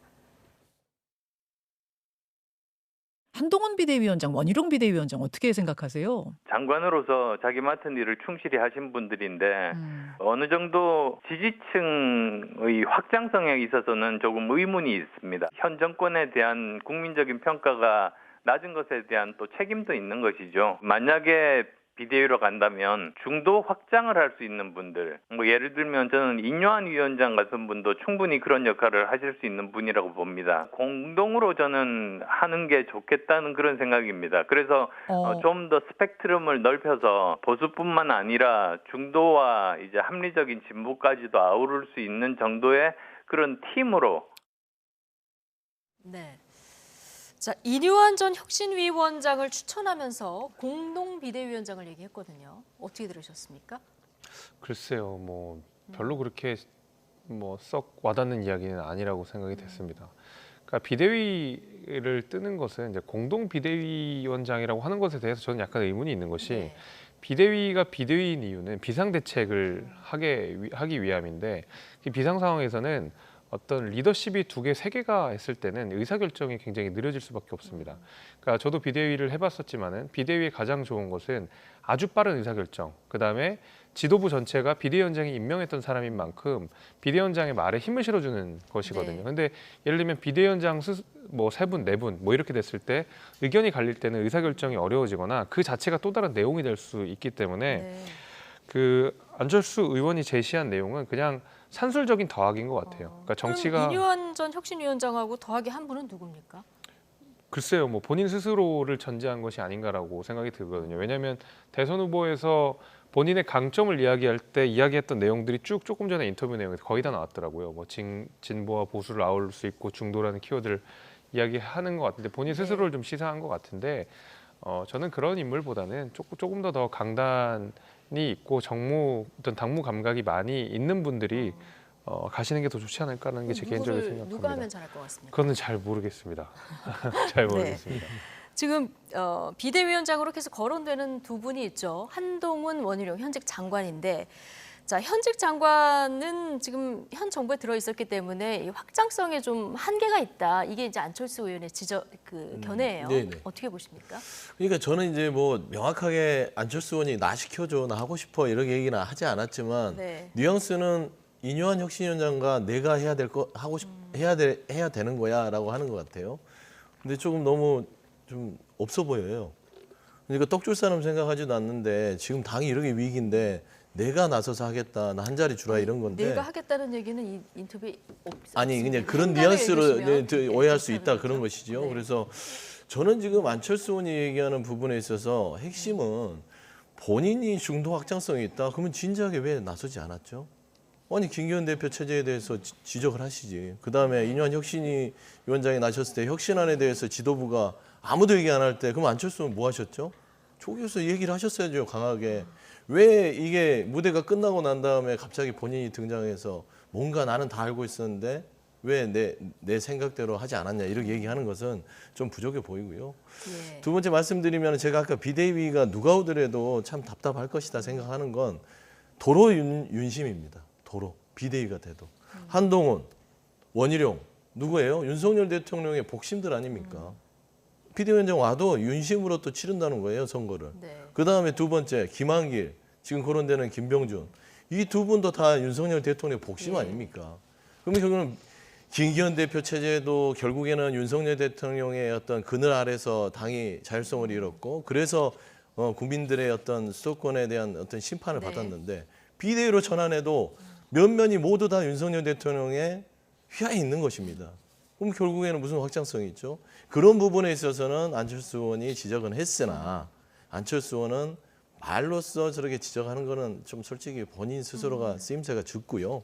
저는 비대위원장이 됐든 누가 됐든 간에 어떤 인물이 윤석열 대통령과 선을 긋을 수 있는 사람, 저는 예를 들면 이준석 전 대표 정도 오면은 모를까요? 지금 현 비대위원장 가지고는 어렵다.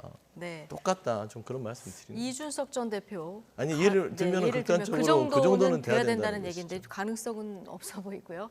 지금 거론되는 분들이 이제 한동훈 장관, 원희룡 장관 그리고 조금 전에 말씀하신 김한길 국민통합위원장 등이 거론되는데 이 3분 가능성이 큽니까?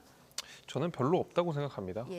새로운 인물이 나올 거라고 보십니까? 예, 저는 이들은 아닐 거라고 생각합니다. 물론 뭐 원희룡 장관은 이제 출마를 예정하고 있고 자기 총선에서 이제 주도적인 역할을 할 것임은 분명하리라 보지만 비대위원장 자리는 또 다르거든요. 전체 선거를 지휘하면서도 당내 통합을 이뤄야 되고 당의 지금 낮은 지지율을 극복해야 되는데 지금 뭐 말씀 주신 대로 얼마 전까지 장관직을 수행했다라는 것, 그다음에 윤석열 정부에 대한 지지율이나 평가가 지금 상당히 낮은 수준으로 형성되어 있다는 점에서 윤석열 정부의 장관 출신들이 비대위원장을 하는 것은 확장력에 있어서는 실제로 문제가 있는 것이 맞다고 생각이 됩니다. 당연히 이제 지지층 결집에는 굉장히 중요한 역할들을 하셔야 되고 그 역시 굉장히 중요한 한 축의 역할인데 이제 전체 선거를 지휘하기에는 예를 들면 한동훈 장관 역시도 아직 선거를 치러본 경험은 없다라는 점에서 오히려 더 다른 역할로서 한동훈 장관의 어떤 카드가 훨씬 유의미하게 쓰이지 않을까 저는 그렇게 생각합니다.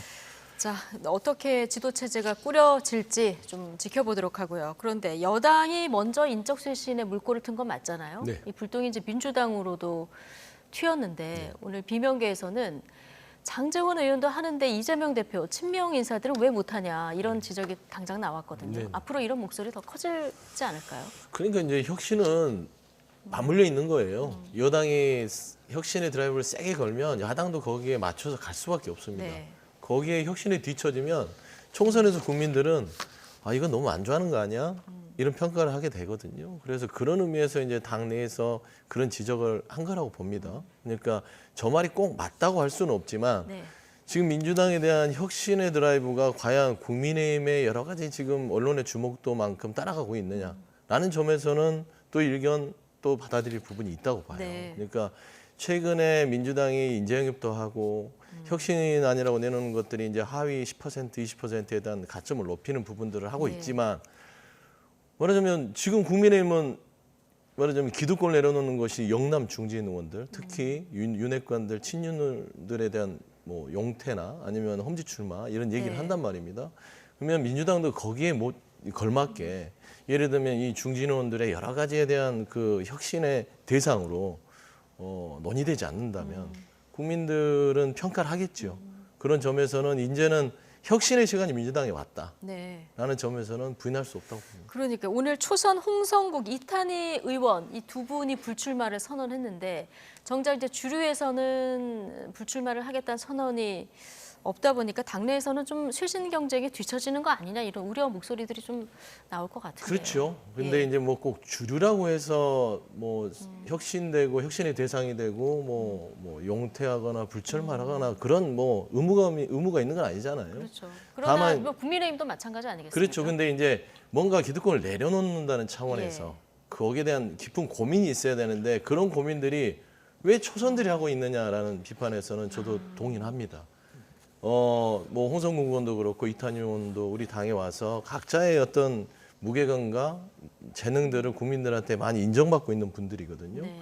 그런 면에서는 지금 당의 여러 가지의 어떤 흐름들에 있어서 우려를 표하면서 본인의 직을 내려놓는다는 거. 이거는 조금 지도부에서도 좀 무게감 있게 받아들여야 될 부분인 것 같아요. 그러니까 동료 의원이 앞으로 재선도 할 수 있고 뭐 3선도 할 수 있고 본인의 재능을 민주당내에서 마음껏 발휘할 수 있는 분들임에도 불구하고 왜 당을 떠날까라는 것들은 우리 선배 의원들 그리고 당 지도부에서도 좀 깊은 고민의 어떤 출발점으로 삼아서 혁신에 좀 박차를 가는 모습들을 삼는 계기가 됐으면 좋겠다라는 좀 개인적인 의견이 있습니다. 네. 지난번에 오영환 의원도 그렇고요. 오늘 두 분도 그렇고 전문성도 있고 좀 참신한 초선 의원들이 정계를 떠나다 보니까 지금 아마 이런 좀 정치권에서 좀 새겨들어야 된다는 말씀도 해주신 것 같은데 자 김재섭 위원장 보시기에 민주당에서 지금 어떤 쇄신이 어느 정도로 지금 되고 있다고 보고 어떤 계기가 돼야 이게 이루어질 거라고 보십니까? 아무 쇄신도 없었죠, 지금까지는. 그리고 가장 큰 쇄신의 대상인 이재명 대표가 떡하니 자리를 지키고 있는 상황이고 앞으로 총선까지 당대표직을 유지할 것으로 보이기 때문에 저는 뭐 쇄신의 동력이라는 게 크지 않을 거라고 생각합니다. 뭐 몇몇 친명 인사들의 불출마가 될 수도 있겠지만은 결국 그 친명도 이 이재명 대표라는 그 어떤 행성의 위성들인 거잖아요. 그러다 보니까 이재명 대표 스스로가 불출마를 선언하고 내지면 당에 대한 쇄신, 그다음에 이낙연 전 대표와의 관계 설정 이런 것들을 말끔히 해결하지 않는 상황에서 아무리 그 주변이 쇄신한다고 해서 불출마를 한다고 해서 어떤 결정적인 쇄신의 모습을 보일 거라고 뭐 연출할 수 있을 거라고 생각하지는 않습니다. 네. 민주당도 쇄신의 분위기를 국민들이 느끼려고 하면은 대표가 사퇴하는 게 핵심이다라는 얘기신데요. 그건 좀 이제 과한 어떤 얘기신 것 같고요. 김기현 대표의 사퇴기가 나왔을 때 늘 똑같은 얘기를 합니다. 그 국민의힘 대변인들이나 지도부에서는 아니 대표 자체가 지금 총선을 앞두고 시간도 없는데 안정적으로 당을 이끌어야 되는데 왜 자꾸 사퇴를 주장하느냐 이런 얘기를 하거든요. 똑같은 거예요. 그래서 제가 봐서는 지금 인적 쇄신의 대상이 이재명 대표가 돼서는 저는 안 된다고 봅니다. 일단 인적 대상에 이재명 대표를 무조건 뺀다는 것도 아니지만 기본적으로 이재명 대표를 더 안정적으로 가려면 그 주변에 있는 많은 분들이 내려놓는 모습들을 보여줘야만 이재명 대표의 지도 체제가 안정화되는 거예요. 그렇지 않겠습니까? 주변에 있는 대표는 그대로 있고 주변에 있는 그러니까 이제 인사들이 대표에 대한 대표 리스크를 체제가 얘기하는 것들은 공고해진다. 인적 쇄신이 없기 때문이죠. 그러니까 주변에 있는 인물들이 대표를 위하는 것 같지만 대표를 안정적으로 말하자면은 계속 그 지도 체제를 안정화할 수 있는 것들은 그 주변에 있는 뭐 다선 의원들이 본인의 기득권을 내려놓는다면 과연 대표를 흔들겠습니까? 대표를 흔들지 말고 내가 내려놓을 테니까 우리 인식 쇄신을 할 테니까 이재명 대표 체제에 대해서 공고하게 가는 게 곧 쇄신이고 혁신이다. 이렇게 주장하면 누가 이재명 대표에 대해서 돌을 던지려고 하겠어요. 그런데 이재명 대표가 공격하더라도 그 주변에 있는 다선 의원들은 그리고 중진 의원들은 그리고 쇄신이나 역할에 대해서 해야 될 분들은 그냥 가만히 침묵하잖아요. 대표가 정말 공격을 당할 때 말로만 막는 게 아니라 결단하고 쇄신하는 모습들을 먼저 누가 앞장서서 보여주는 것들. 저는 그게 대표에 대한 충정이라고 생각합니다. 국민의힘과 다른 건 어떤 겁니까? 일단 국민의힘과 다른 부분들은 국민의힘에서 김기현 대표가 이제 쇄신의 어떤 한 단면으로 대표가 꼭 사퇴해야 된다 이런 그 지적들이 있었잖아요. 그거는 이제 민주당에서. 아주 단순한 논리지요. 그러니까 강서구 재보궐선거의 승패였습니다. 민주당은 선거에서 이겼기 때문에. 그렇죠. 그래서 안정화가 됐어요. 그러니까 그 부분에 있어서는 당시에 김기현 대표는 그때 사퇴를 했었어야죠. 근데 살려놓고 수도권의 위기론을 한번 혁신위를 통해서 돌파해보자는 그런 상황들이 있었는데 혁신위를 내치면서 김기현 대표가 결국에는 본인의 책임을 다하지 못했기 때문에 지금에 이르는 것이고 이재명 대표는 강서구 선거에 대한 재보궐에 대한 승리가 있었고 다만 사법적 부담이 있다고 해서 자꾸 뭐 사퇴 얘기를 하는데 그런 논리에 맞지 않잖아요. 맞지 않는다. 자, 이런 상황에서 민주당 이낙연 전 대표가 오늘 신당 창당을 공식화했습니다. 자, 총선 목표로는 원내 1당을 내걸었는데요. 관련 발언 듣고 오시겠습니다. 신당 창당 진짜로 하실 겁니까? 예, 대한민국 큰일 났다. 이 정치 때문에 더 큰일 났다. 이렇게 절망하시는 국민들께 작은 희망이나마 드리고 말동무라도 되드리겠다. 이 방향은 확실합니다. 민주당이 아주 큰 변화가 없다면 다음 총선에선 결과가 어떨 거라고 예측하시나요? 제 3의 신당이 얼마나 약진할 것이냐가 제일 큰 변수일 거고요. 이낙연 신당은 그럼 만약에 만들면 몇 석이나 얻을 거로 생각하십니까? 욕심대로라면 제1당 돼야죠. 그래서 지금 혼란에 빠진 대한민국의 대안이 될 수 있다는 것이 최상이라고 생각합니다. 욕심대로라면 제1당이 돼야죠. 얘기 듣고 오셨습니다. 오늘 발언 들어보면 뭐 이미 준비는 하고 있고 신당 창당은 뭐 기정사실이라고 봐야 되겠죠? 저 정도면 이제 퇴로를 끊었다고 보는 게 맞겠죠. 이 상태에서 다시 민주당에 들어가서 자기 총선에 이런저런 영향력을 발휘하시기에는 이미 뭐 강은 건넜다고 봐야 될 것 같습니다. 당연히 이제 이낙연 전 대표 입장에서는 억울할 것 같아요. 왜냐하면 민주당에서 굉장히 그 존경해야 하는 그리고 상징적인 인물인 문재인 대통령 그 5년간의 임기 동안 높은 지지율을 같이 함께 했었던 최장수 총리가 바로 이낙연 전 대표고요. 그 이후에 21대 총선 거의 180석이라고 하는 전례 없는 막대한 의석수를 얻는 가운데서 주도적인 역할을 했던 분인 것도 사실입니다. 그런데 어느 순간 이재명 대표가 당 대표가 된 순간 그 전에 거슬러 올라가서는 이재명 대표가 당의 대선 후보가 된 순간 어느 순간 갑자기 역적처럼 돼버린 거거든요. 때로는 누군가는 매국노라는 표현까지 쓰고 배신자라는 표현까지 쓰는 상황입니다. 과연 그럼 민주당의 적통을 누가 이어갔느냐. 민주당의 어떤 상징 같은 문재인 정부의 1등 공신은 누구냐라고 따져봤을 때 저는 이재명 대표보다는 이낙연 대표가 훨씬 더 공이 크다고 보는데 어느 순간 그냥 갑자기 배신자가 되어버리는 이낙연 전 대표 입장에서는 지금의 이재명 대표의 민주당 체제에서 정치를 하긴 어렵다는 판단이 있었던 걸로 보이고요. 본인 남은 정치적 행보라고 하면 대통령밖에 없습니다. 총리, 도지사, 국회의원 다 해봤기 때문에 저는 그런 의미에서라도 본인의 어떤 정치적인 운명을 걸고 신당으로 도전을 해서 대통령 후보로 나아갈 것이 아닌가라고 저는 개인적으로 추측이 좀 됩니다. 어쨌든 좀 민주당 내부에서는 뭐 비판 목소리도 좀 나오고 있는 상황인데요. 만약에 신당을 창당하게 되면 이낙연 신당이 외연을 어디까지 확장할까? 이 부분도 굉장히 관심 아니겠습니까? 네. 그럼 여러 가지 질문에 대한 답이 있었는데 양향자, 금태섭 이 두 사람과의 연대에 대해서는 그렇게 가는 것이 바람직하다 이렇게 얘기를 했고요. 이준석 신당 관련해서는 아직 거기까지는 생각 안 했다 이렇게 선을 그었거든요. 어디까지 세교합이 가능할 거라고 보십니까? 그러니까 이제 저는 이낙연 전 대표께서 저는 당에 대한 애정으로 메시지의 톤을 이렇게 높이는 거라고 생각을 해요. 그랬으면 좋겠고요. 그러니까 아직도 이제, 그러면 그렇죠. 신당을 안 만들 가능성이 그러니까 메시지의 이 수위보다 명분이 한참 없습니다. 그러니까 신당을 창당하는 명분이 있어야 되잖아요. 네. 이낙연 전 대표가 지금 과연 당에 대한 여러 가지 빈 부분을 채우라고 강한 어조로 얘기를 하지만 본인이 지금 명분도 다 쌓이지 않은 상태에서 시간이 됐다고 해서 신당을 한다. 그러면 본인이 살아온 인생에 있어서 민주당이 분열을 하면 내년 총선에 필패를 할 텐데 그래서 필패를 해서 이 정권의 어떤 독주를 못 맡게 된다면 그러면 책임은 이낙연 전 대표한테 가는 겁니다. 본인이 지금 이낙연 전 대표께서는 대권을 다시 꿈꾼다는 분 아니겠습니까? 그러면 과연 민주당을 한 40년 본인의 인생 전체를 가지고 지켜왔는데 이번 총선을 망친 어떤 그런 어떤 주 요인이 되고요. 그리고 민주당을 떠나서 그러면 향후에 대권 후보로서 민주당을 버리고 다른 당에서 대권 후보로 나선다? 네. 과연 그게 명분이 있을까요? 득이 있을까요? 저는 그런 모든 함수를 계산했을 때는요. 지금 이낙연 전 대표의 메시지 수위는 높긴 하지만 아직까지 신당으로 가기까지의 어떤 필요 충분 조건들이 다 차진 않았다. 그래서 저는 일단 이런 부분에 있어서 이해는 되나 이재명 지도부에서도 이런 발언에 있어서 좀 생각할 시간을 줘야지요. 그러니까 지금 막 이렇게 몰아친다고 해서 되는 건 아니고요.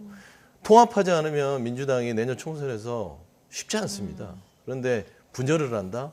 그렇다면 이 지금 이낙연 전 대표가 얘기하는 이 윤석열 정부의 국정 운영의 대한민국의 위기 상태. 네. 이걸 어떻게 막을 거예요?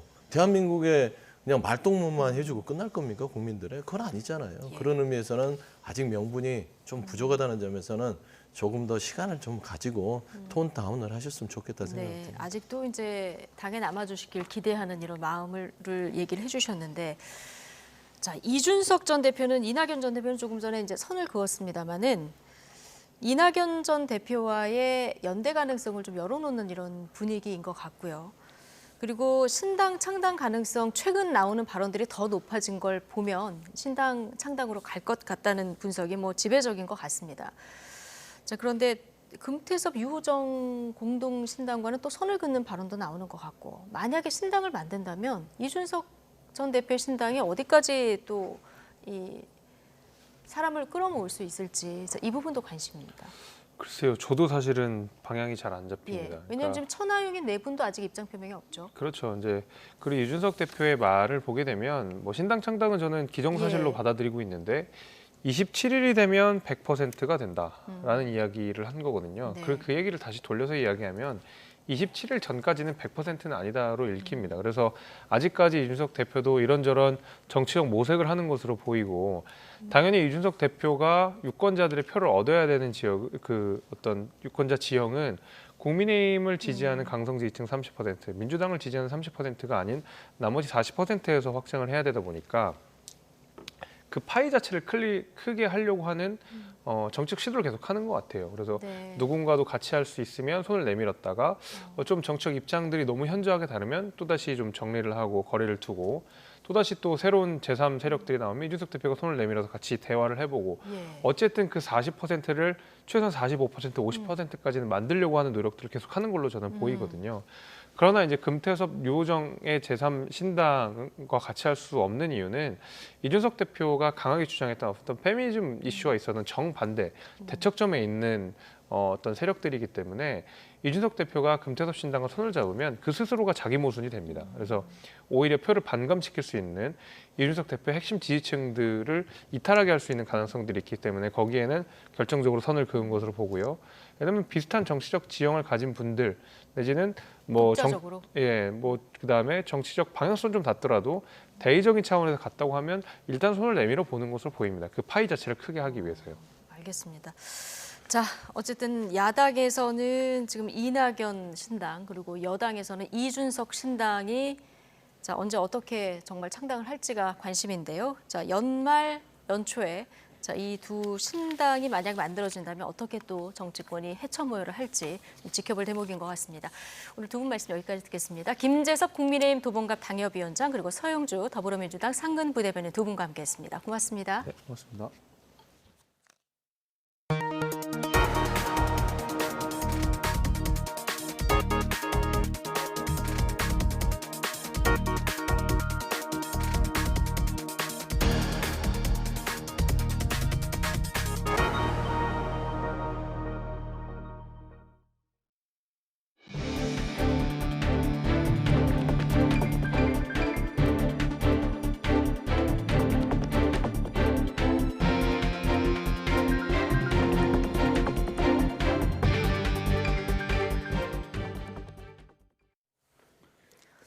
네, 공무원들이 악성 민원인에 시달리면서 감정 노동 상태가 위험 수준이라는 정부의 첫 실태 조사 결과가 나왔습니다. 네, 전체 공무원 가운데 무려 80%가 정신적 고통을 호소한 건데 정작 부처들은 보호조치 마련에 소홀한 실정입니다. 이승배 기자입니다. 하루에도 수백 통씩 민원인 전화를 받는 콜센터 직원들. 어떤 사과를 해야 되나요, 제가?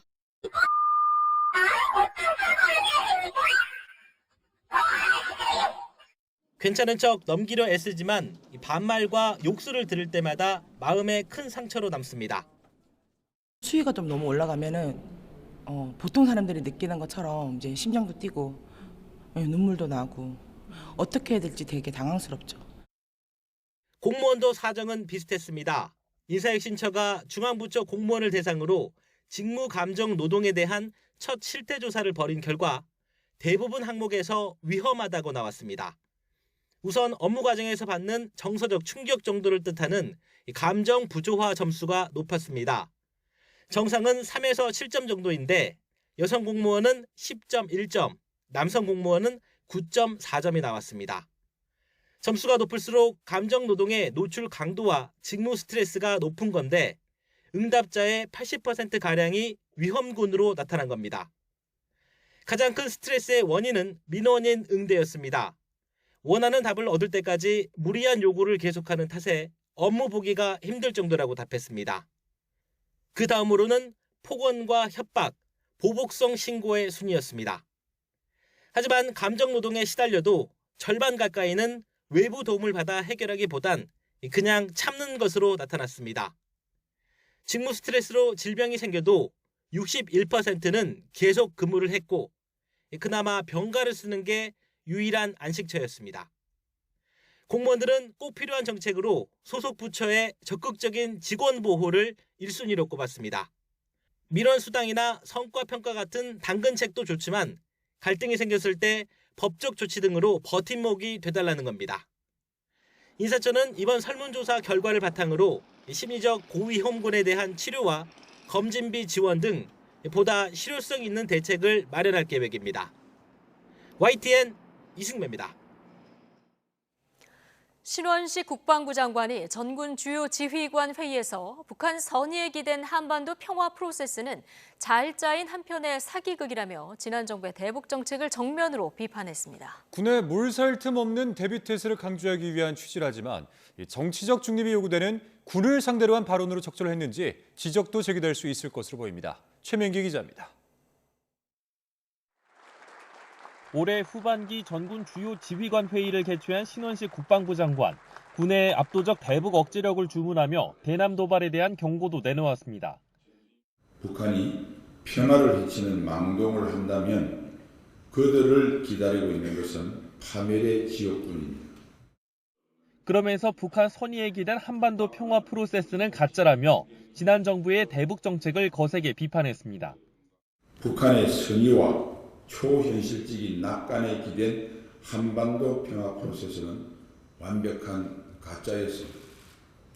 잘 짜여진 한편의 사기극이라고 해도 지나친 말은 아닐 겁니다. 이번 발언은 북한의 핵미사일 위협과 도발에 대해 강경한 대응이 필요하다는 기존 입장을 되풀이한 것으로 신 장관은 후보자 시절부터 9.19 군사합의를 비판해왔습니다. 실제로 북한이 군사정찰 위성을 발사하자 9.19 합의 일부 효력 정지를 선포했고 북한은 이에 맞서 9.19 합의 파기를 선언했습니다. 군 당국은 이번 회의에서 대북 도발 억제를 위한 한미일 안보 협력 필요성을 거듭 강조했습니다. 북한 미사일 경보 정보와 관련해 한미일 3국의 실시간 공유 체계의 연내 정상 가동 계획과 함께 내년에 수상, 수중, 공중 등 다양한 영역에서의 연합훈련 확대 방침도 밝혔습니다. 또 미국의 확장 억제 실행력 강화 전담부대인 전략사령부의 창설 절차도 내년 후반기까지 계획대로 추진될 것이라고 덧붙였습니다. 이와 함께 국방부는 병역 자원 감소와 미래전을 대비한 국방 AI 센터도 내년 창설한다는 계획입니다. YTN 최민기입니다. 지난달 가계대출 증가폭이 다소 둔화한 것으로 나타났습니다. 고금리 영향으로 신용대출은 줄었지만 주택담보대출은 집단대출을 중심으로 여전히 증가세를 보였습니다. 엄윤주 기자입니다. 지난 4월부터 껑충껑충 뛰었던 은행권 가계대출 규모가 다시 숨고르기에 들어갔습니다. 지난달 은행권 가계대출 잔액은 1,091조 9천억 원, 한 달 사이 5조 4천억 원이 쌓였습니다. 증가폭으로만 봤을 때 10월보다 소폭 줄어든 수준입니다. 다만 가계빚을 끌어올리는 주범인 주택담보대출이 집단대출을 중심으로 여전히 증가세를 이어갔습니다. 정부의 대출 규제 강화 조치로 주택 매매 심리가 위축되면서 자금 수요는 둔화했지만 입주 물량이 늘면서 일시적으로 잔금 수요가 확대된 겁니다.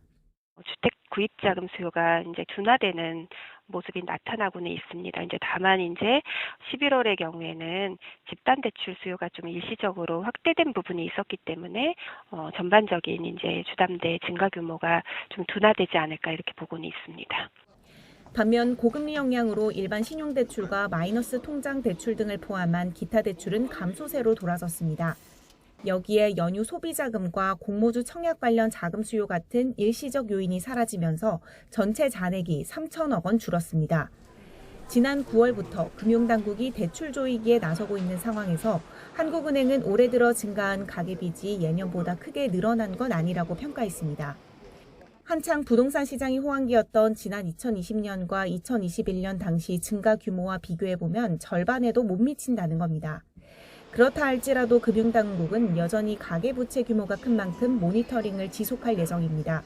또 대출 한도를 강화하는 변동금리 스트레스 DSR 세부 방안을 이번 달 안에 발표하고 은행권의 잘못된 가계대출 관행에 대해서는 시정 조치할 방침입니다.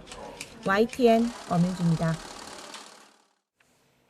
가계 이자 부담이 처음으로 옷과 신발 구입 지출을 넘어섰습니다. 통계청 국가 통계 포털을 보면 올해 3분기 가계 월 평균 이자 비용은 11만 4,900원으로 지난해 같은 분기보다 19,400원 늘었습니다. 반면 의류, 신발 지출은 지난해 같은 분기보다 13,700원 줄어든 10만 4천 원으로 이자 비용을 밑돌았습니다. 이는 고금리로 이자 비용이 늘어나고 고물가에 당장 필요하지 않은 옷과 신발 구입을 줄였기 때문이라는 분석입니다.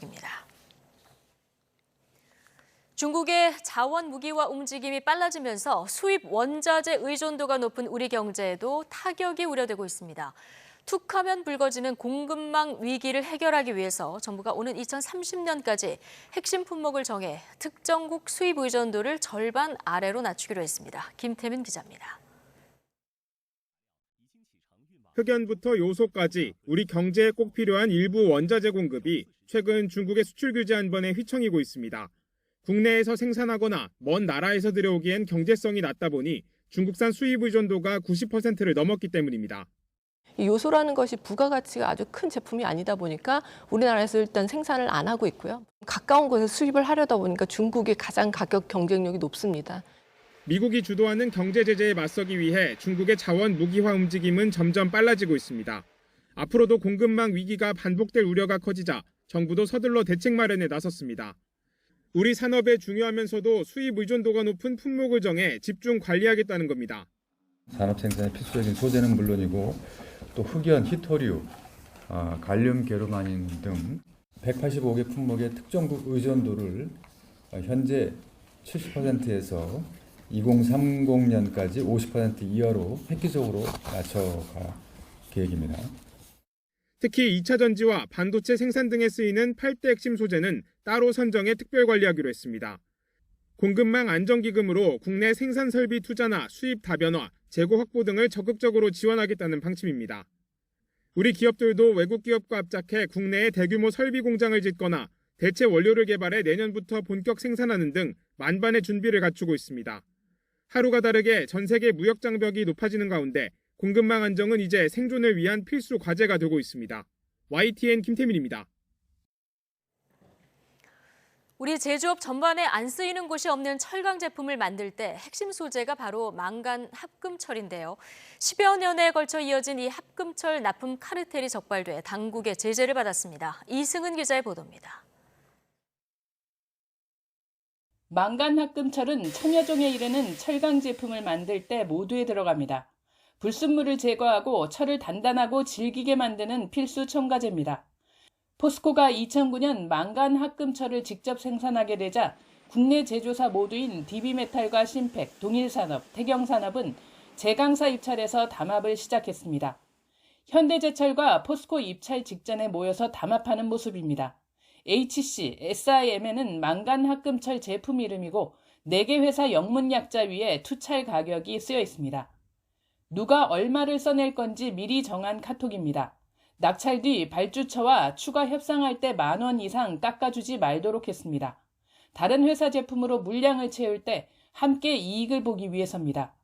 이들은 수주 물량에 대해서도 담합해서 입찰 결과와 상관없이 추후 각 회사 간 일정 비율대로 물량을 나눴기 때문입니다. 합금철은 해외에도 제조사가 있지만 공급이 끊기면 고로 가동이 멈출 만큼 필수 소재여서 제강사들이 일정 물량 이상은 국산을 사서 쓰는데 이를 악용한 겁니다. 이와 같은 방식으로 이들 4개사는 오랜 기간 실질적인 경쟁 없이 합의된 물량만큼 안정적으로 공급 물량을 확보하였습니다. 공정위는 11년에 걸친 이들의 담합에 대해 시정명령과 가징금 305억여 원의 제재를 내리고 기초 소재 분야 짬짬이에 대한 감시를 강화한다고 밝혔습니다. YTN 이승은입니다. 라쿤과 미어캣 등 희귀한 동물을 도심에서 볼 수 있어 인기를 끌고 있는 야생동물 카페가 내일부터는 불법이 됩니다.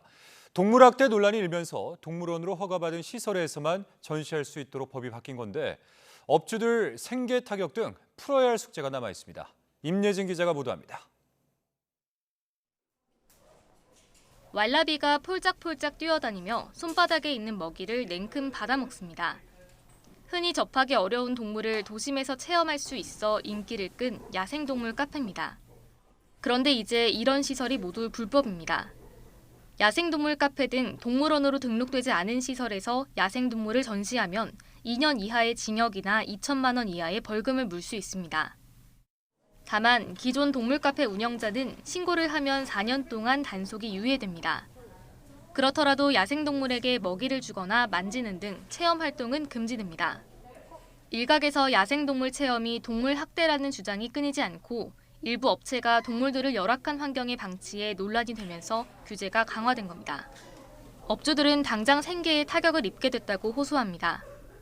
앞으로 운영을 계속하려면 동물원으로 허가를 받아야 하는데 수의사 등 갖춰야 할 요건이 많아 문을 닫을 수밖에 없다는 겁니다.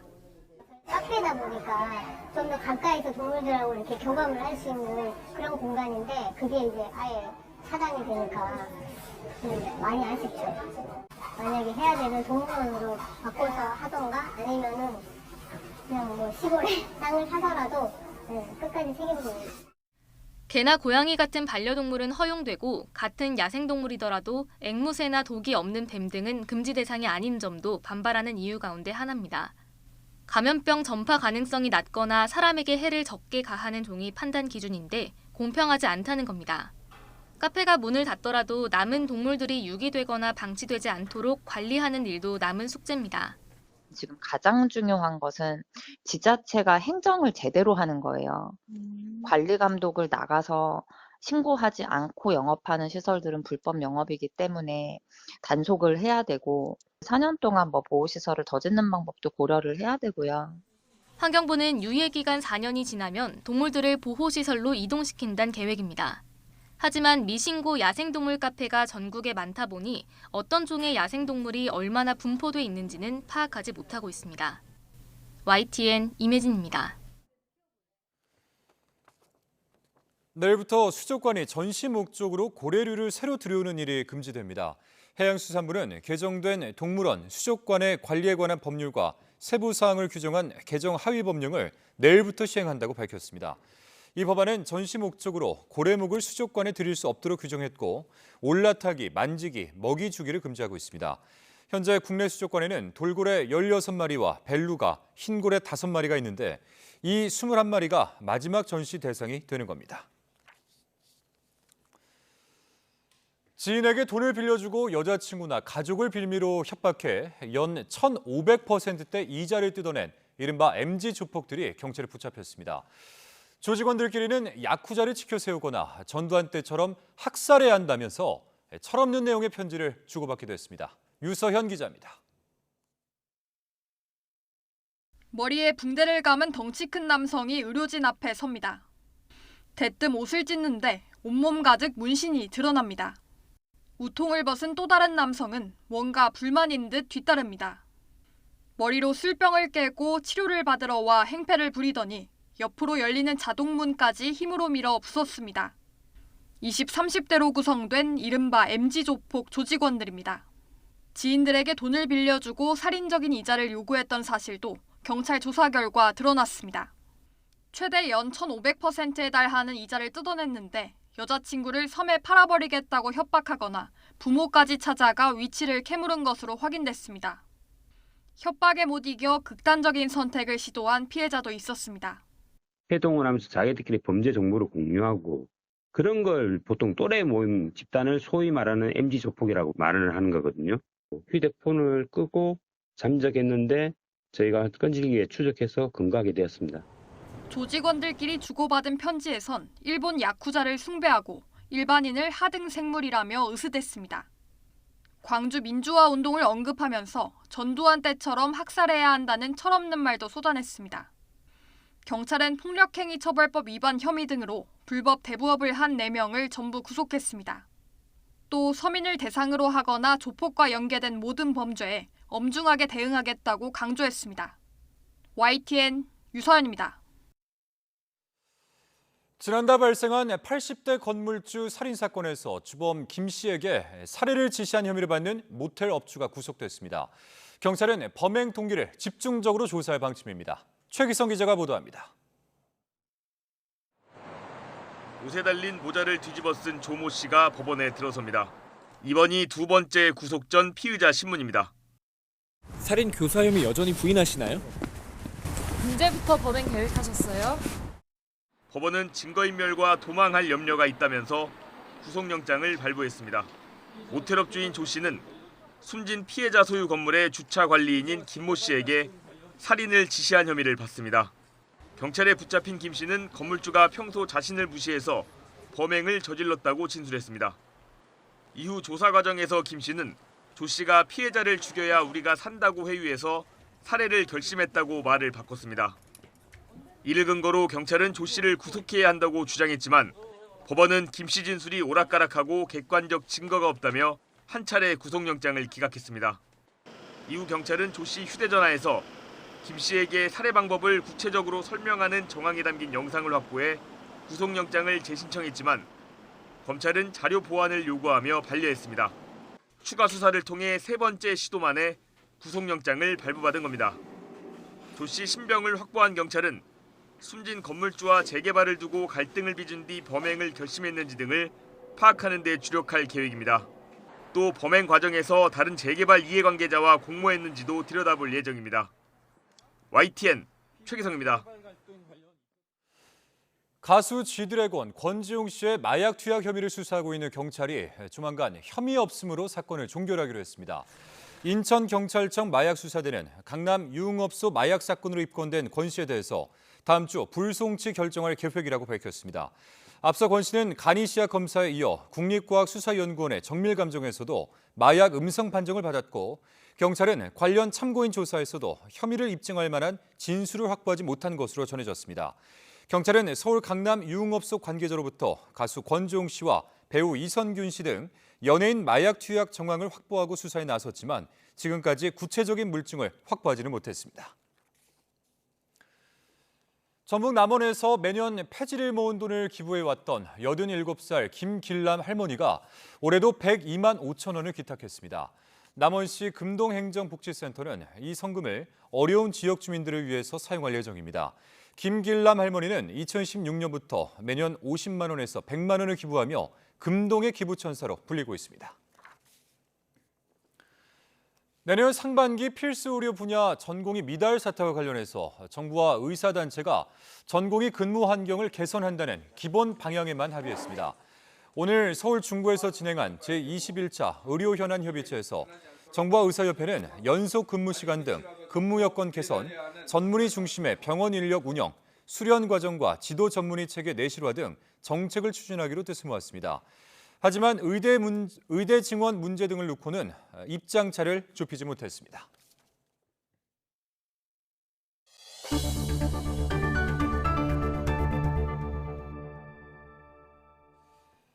이스라엘군이 가자지구 전역에 거미줄망으로 펼쳐져 있는 하마스 지하 땅굴에 바닷물을 퍼붓는 침수 작전을 개시한 것으로 보입니다. 여러 부작용에 대한 우려의 목소리가 적지 않은데요. 미국은 이스라엘의 정책 변화를 강력히 주문하면서 백악관 안보 수장을 이스라엘에 급파하기로 했습니다. 류재용 기자입니다. 이스라엘군은 가자지구 지상작전 이후 500km에 이르는 것으로 추정되는 지하 터널을 찾아내 일일이 파괴하며 하마스 무장 세력을 밖으로 끌어내고 있습니다. And those terrorists are now emerging from their underground tunnels to engage our men in close combat. 이스라엘군은 터널 안에 위험한 함정이 있을 수 있어 그동안 로봇이나 개를 투입하고 액체 폭발물 등을 사용했습니다. 하지만 이런 방법으로는 하마스와 인질들을 밖으로 나오게 하는데 한계가 있었습니다. 이에 따라 지난달부터 바닷물을 끌어와 터널을 잠기게 하겠다는 계획을 세우고 펌프를 설치했으며 이제 이 작전을 개시한 것으로 전해지고 있습니다. למוטט את התשתיות המבצעיות והשלטוניות, אבל גם מאוד מאוד ממוקדת של להגיע לאזרחים שלנו ולהוציא אותם. נראה לי שאין כוח שיכול לעמוד מול השילוב. 하지만 터널 안에서 인도적 참사가 나거나 가자지구 정수시설과 토양이 오염될 수 있다는 우려가 동시에 제기되고 있습니다. 조 바이든 미국 대통령도 침수 작전을 묻는 질문에 유보적인 반응을 보였습니다. With regard to the flooding of the tunnels, I'm not well. There is assertions being made that there's quite sure there are no hostages in any of these tunnels, but I don't know that for a fact. 바이든 대통령은 이에 앞서 민간인 희생으로 이스라엘이 국제사회의 지지를 잃고 있다며 무차별 진압 작전에 변화를 줄 것을 압박했습니다. 특히 서방 국가들마저 지지세를 줄이는 등 국제사회에서 미국의 외교적 고립마저 우려되는 상황에 내몰리고 있다고 보고 이번 주 백악관 안보수장인 안보보좌관을 급히 이스라엘로 보내기로 했습니다. YTN 유재용입니다. 미국 주재 러시아 대사가 미국을 방문해 추가 군사 지원을 요청한 볼로디미르 젤렌스키 우크라이나 대통령을 향해 거지라고 조롱했습니다. 아나톨리 안토노프 미국 주재 러시아 대사는 대사관 텔레그램을 통해 젤렌스키 우크라이나 대통령을 향해 모두가 키우의 거지에 지쳤다고 비판했습니다. 안토노프 대사는 이어 젤렌스키의 방문은 전혀 실속이 없는 것으로 드러났고 우크라이나가 미국의 안보보다 더 중요하다는 것을 보여주기 위한 공허한 시도는 실패로 판명됐다고 주장했습니다.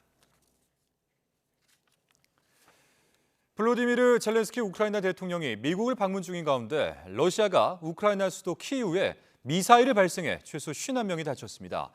AP, 로이터 통신 등 외신에 따르면 우크라이나 공군은 현지 시각 13일 새벽 3시 대공방어 시스템이 키이우를 겨냥한 탄도미사일 10발을 모두 격추했다고 밝혔습니다. 이번 주 들어서만 두 번째 러시아의 공격입니다. 앞서 로이터는 목격자들을 인용해 이날 오전 키이우에서 강력한 연쇄 폭발음이 들렸고 거의 동시에 공습 경보가 내려졌다고 전했습니다. 일본 재판부가 여성 동료 자위대원을 강제추행한 전직대원 3명 전원에게 유죄 판결을 내렸습니다. 외신들은 남성 중심적인 일본 사회에서는 획기적이고 또 이례적인 판결이라고 평가했습니다. 도쿄에서 김세호 특파원입니다. 2021년 8월 홋카이도에 있는 육상 자위대 연회장에서 남성 자위대원 3명에게 성추행을 당한 고노이 리나 씨. 주변에 동료들까지 있었던 데다 피해 사실을 상부에 보고했지만 조직에서 묵살됐습니다. 고노이 씨는 결국 자위대를 떠났고 지난해 6월 실명으로 피해를 알린 뒤에야 공론화가 됐습니다. 재판에서 가해자들은 성추행 의도가 없었고 일부 행위는 그냥 주변을 웃기려고 한 것이었다며 무죄를 주장했습니다. 하지만 재판부는 사회 통념에 비쳤을 때 성적인 의미가 강하게 담긴 행위들이었다며 피해자에게 현저한 성적 수치심을 안겼다고 지적했습니다. 이어 가해자들의 행위는 비열하고 악질적이라면서도 이미 자위대에서 파면된 점을 참작해 징역 2년에 집행유예 4년을 각각 선고했습니다. ずっと訴えてきた事実っていうのがしっかり裁判所でも認められて有罪判決出たことはすごい日本社会にとってもいい判決の出たと思いますし 로이터 통신은 이번 판결이 보수적이고 남성 중심적인 일본 사회에 도전한 피해자의 획기적인 승리라고 평가했습니다. BBC는 돋보이는 판결이라면서 보수성이 뿌리 깊은 일본 사회에서 성폭력 피해를 공개적으로 말하는 것은 금기시되어 왔다고 설명했습니다. 이어 많은 사건들은 여전히 묻혀있고 자니스 창업자의 성추행 등 세간의 이목을 끄는 사건이 있어야 겨우 주목을 받는다고 지적했습니다. And the hurdles are incredibly high in Japan to be able to come out publicly. And that has to do with, again, the kind of backlash a woman gets when she speaks out about these issues. 이번 판결에 일본 자위대는 비슷한 일이 일체 용인되지 않는 환경을 철저히 구축하겠다고 밝혔습니다. 하지만 고노이 씨 사건이 공론화된 이후에도 자위대 내에서 성추행 사례가 끊이질 않았습니다. 이번 판결을 계기로 관계 당국이 얼마만큼 신뢰성 있는 대책을 내놓을 수 있을지 주목됩니다. 도쿄에서 YTN 김세호입니다. 제28차 유엔 기후변화협약 당사국 총회 COP28에서 지구온난화의 주범인 화석연료에서 벗어나는 이른바 탈화석 연료 전환에 극적으로 합의했습니다. 술탄 아흐메드 알자베르 COP28 의장은 현지 시간 13일 아랍에미리트 두바이에서 열린 총회에서 2주간 마라톤 협상을 통해 마련된 합의안이 최종 타결됐다고 선언했습니다. 새 합의문에는 100여 개 당사국이 요구한 화석연료의 단계적 퇴출 표현 대신 화석연료로부터의 전환을 촉구하는 내용이 담겼습니다. 네, 올해 들어 현재까지 가상화폐 해킹 피해 규모가 17억 달러, 우리 돈 약 2조 2천억 원에 달하는 것으로 파악됐다고 블룸버그 통신이 보도했습니다. 블룸버그는 블록체인 추적업체 TRM 랩스를 인용해 올해 해킹 피해 규모가 지난해 40억 달러, 약 5조 3천억 원에 비해 크게 감소했다고 전했습니다. TRM 랩스는 지난해 6억 달러 이상의 피해가 발생한 로닌 브리치 블록체인 네트워크 공격 등 대형 사건들이 여러 건 있었던 거에 비해 올해에는 보안 조치들이 개선되고 또 법 집행이 증가하면서 해킹 피해가 크게 감소했다고 분석했습니다.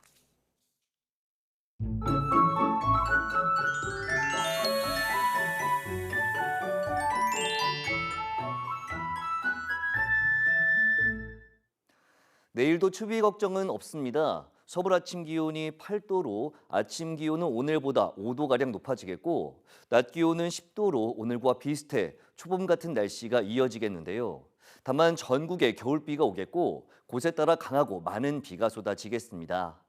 비는 아침에 수도권에서 시작돼 오전에는 서쪽 지방으로 오후에는 전국으로 확대되겠고 모레까지 이어지면서 영동의 많은 곳은 120mm 이상, 경기 남동부와 영서 남부, 충북 북부와 경북 북부에 100mm 이상의 많은 비가 내리겠습니다. 다른 지역에도 최고 70에서 80mm의 비가 예상됩니다. 또 강원 산간에는 30cm가 넘는 큰 눈이 쏟아지는 곳도 있겠습니다. 피해가 우려되는 만큼 대비 철저히 해주시기 바랍니다. 내일 아침 기온은 서울이 8도, 대전 7도, 광주 10도, 부산 11도로 오늘보다 1도에서 5도가량 높겠습니다. 낮 기온은 서울이 10도, 대전 11도, 광주 14도, 부산 16도로 오늘과 비슷하거나 조금 낮겠습니다. 비가 그친 뒤 기온이 큰 폭으로 떨어지는 가운데 주말에는 대부분 지역에 눈비가 내리겠고 휴일에는 영하 10도 안팎의 강력한 한파가 찾아올 전망입니다. 날씨 정보였습니다. 수요일 뉴스나이트 마치겠습니다. 함께해 주신 여러분 고맙습니다.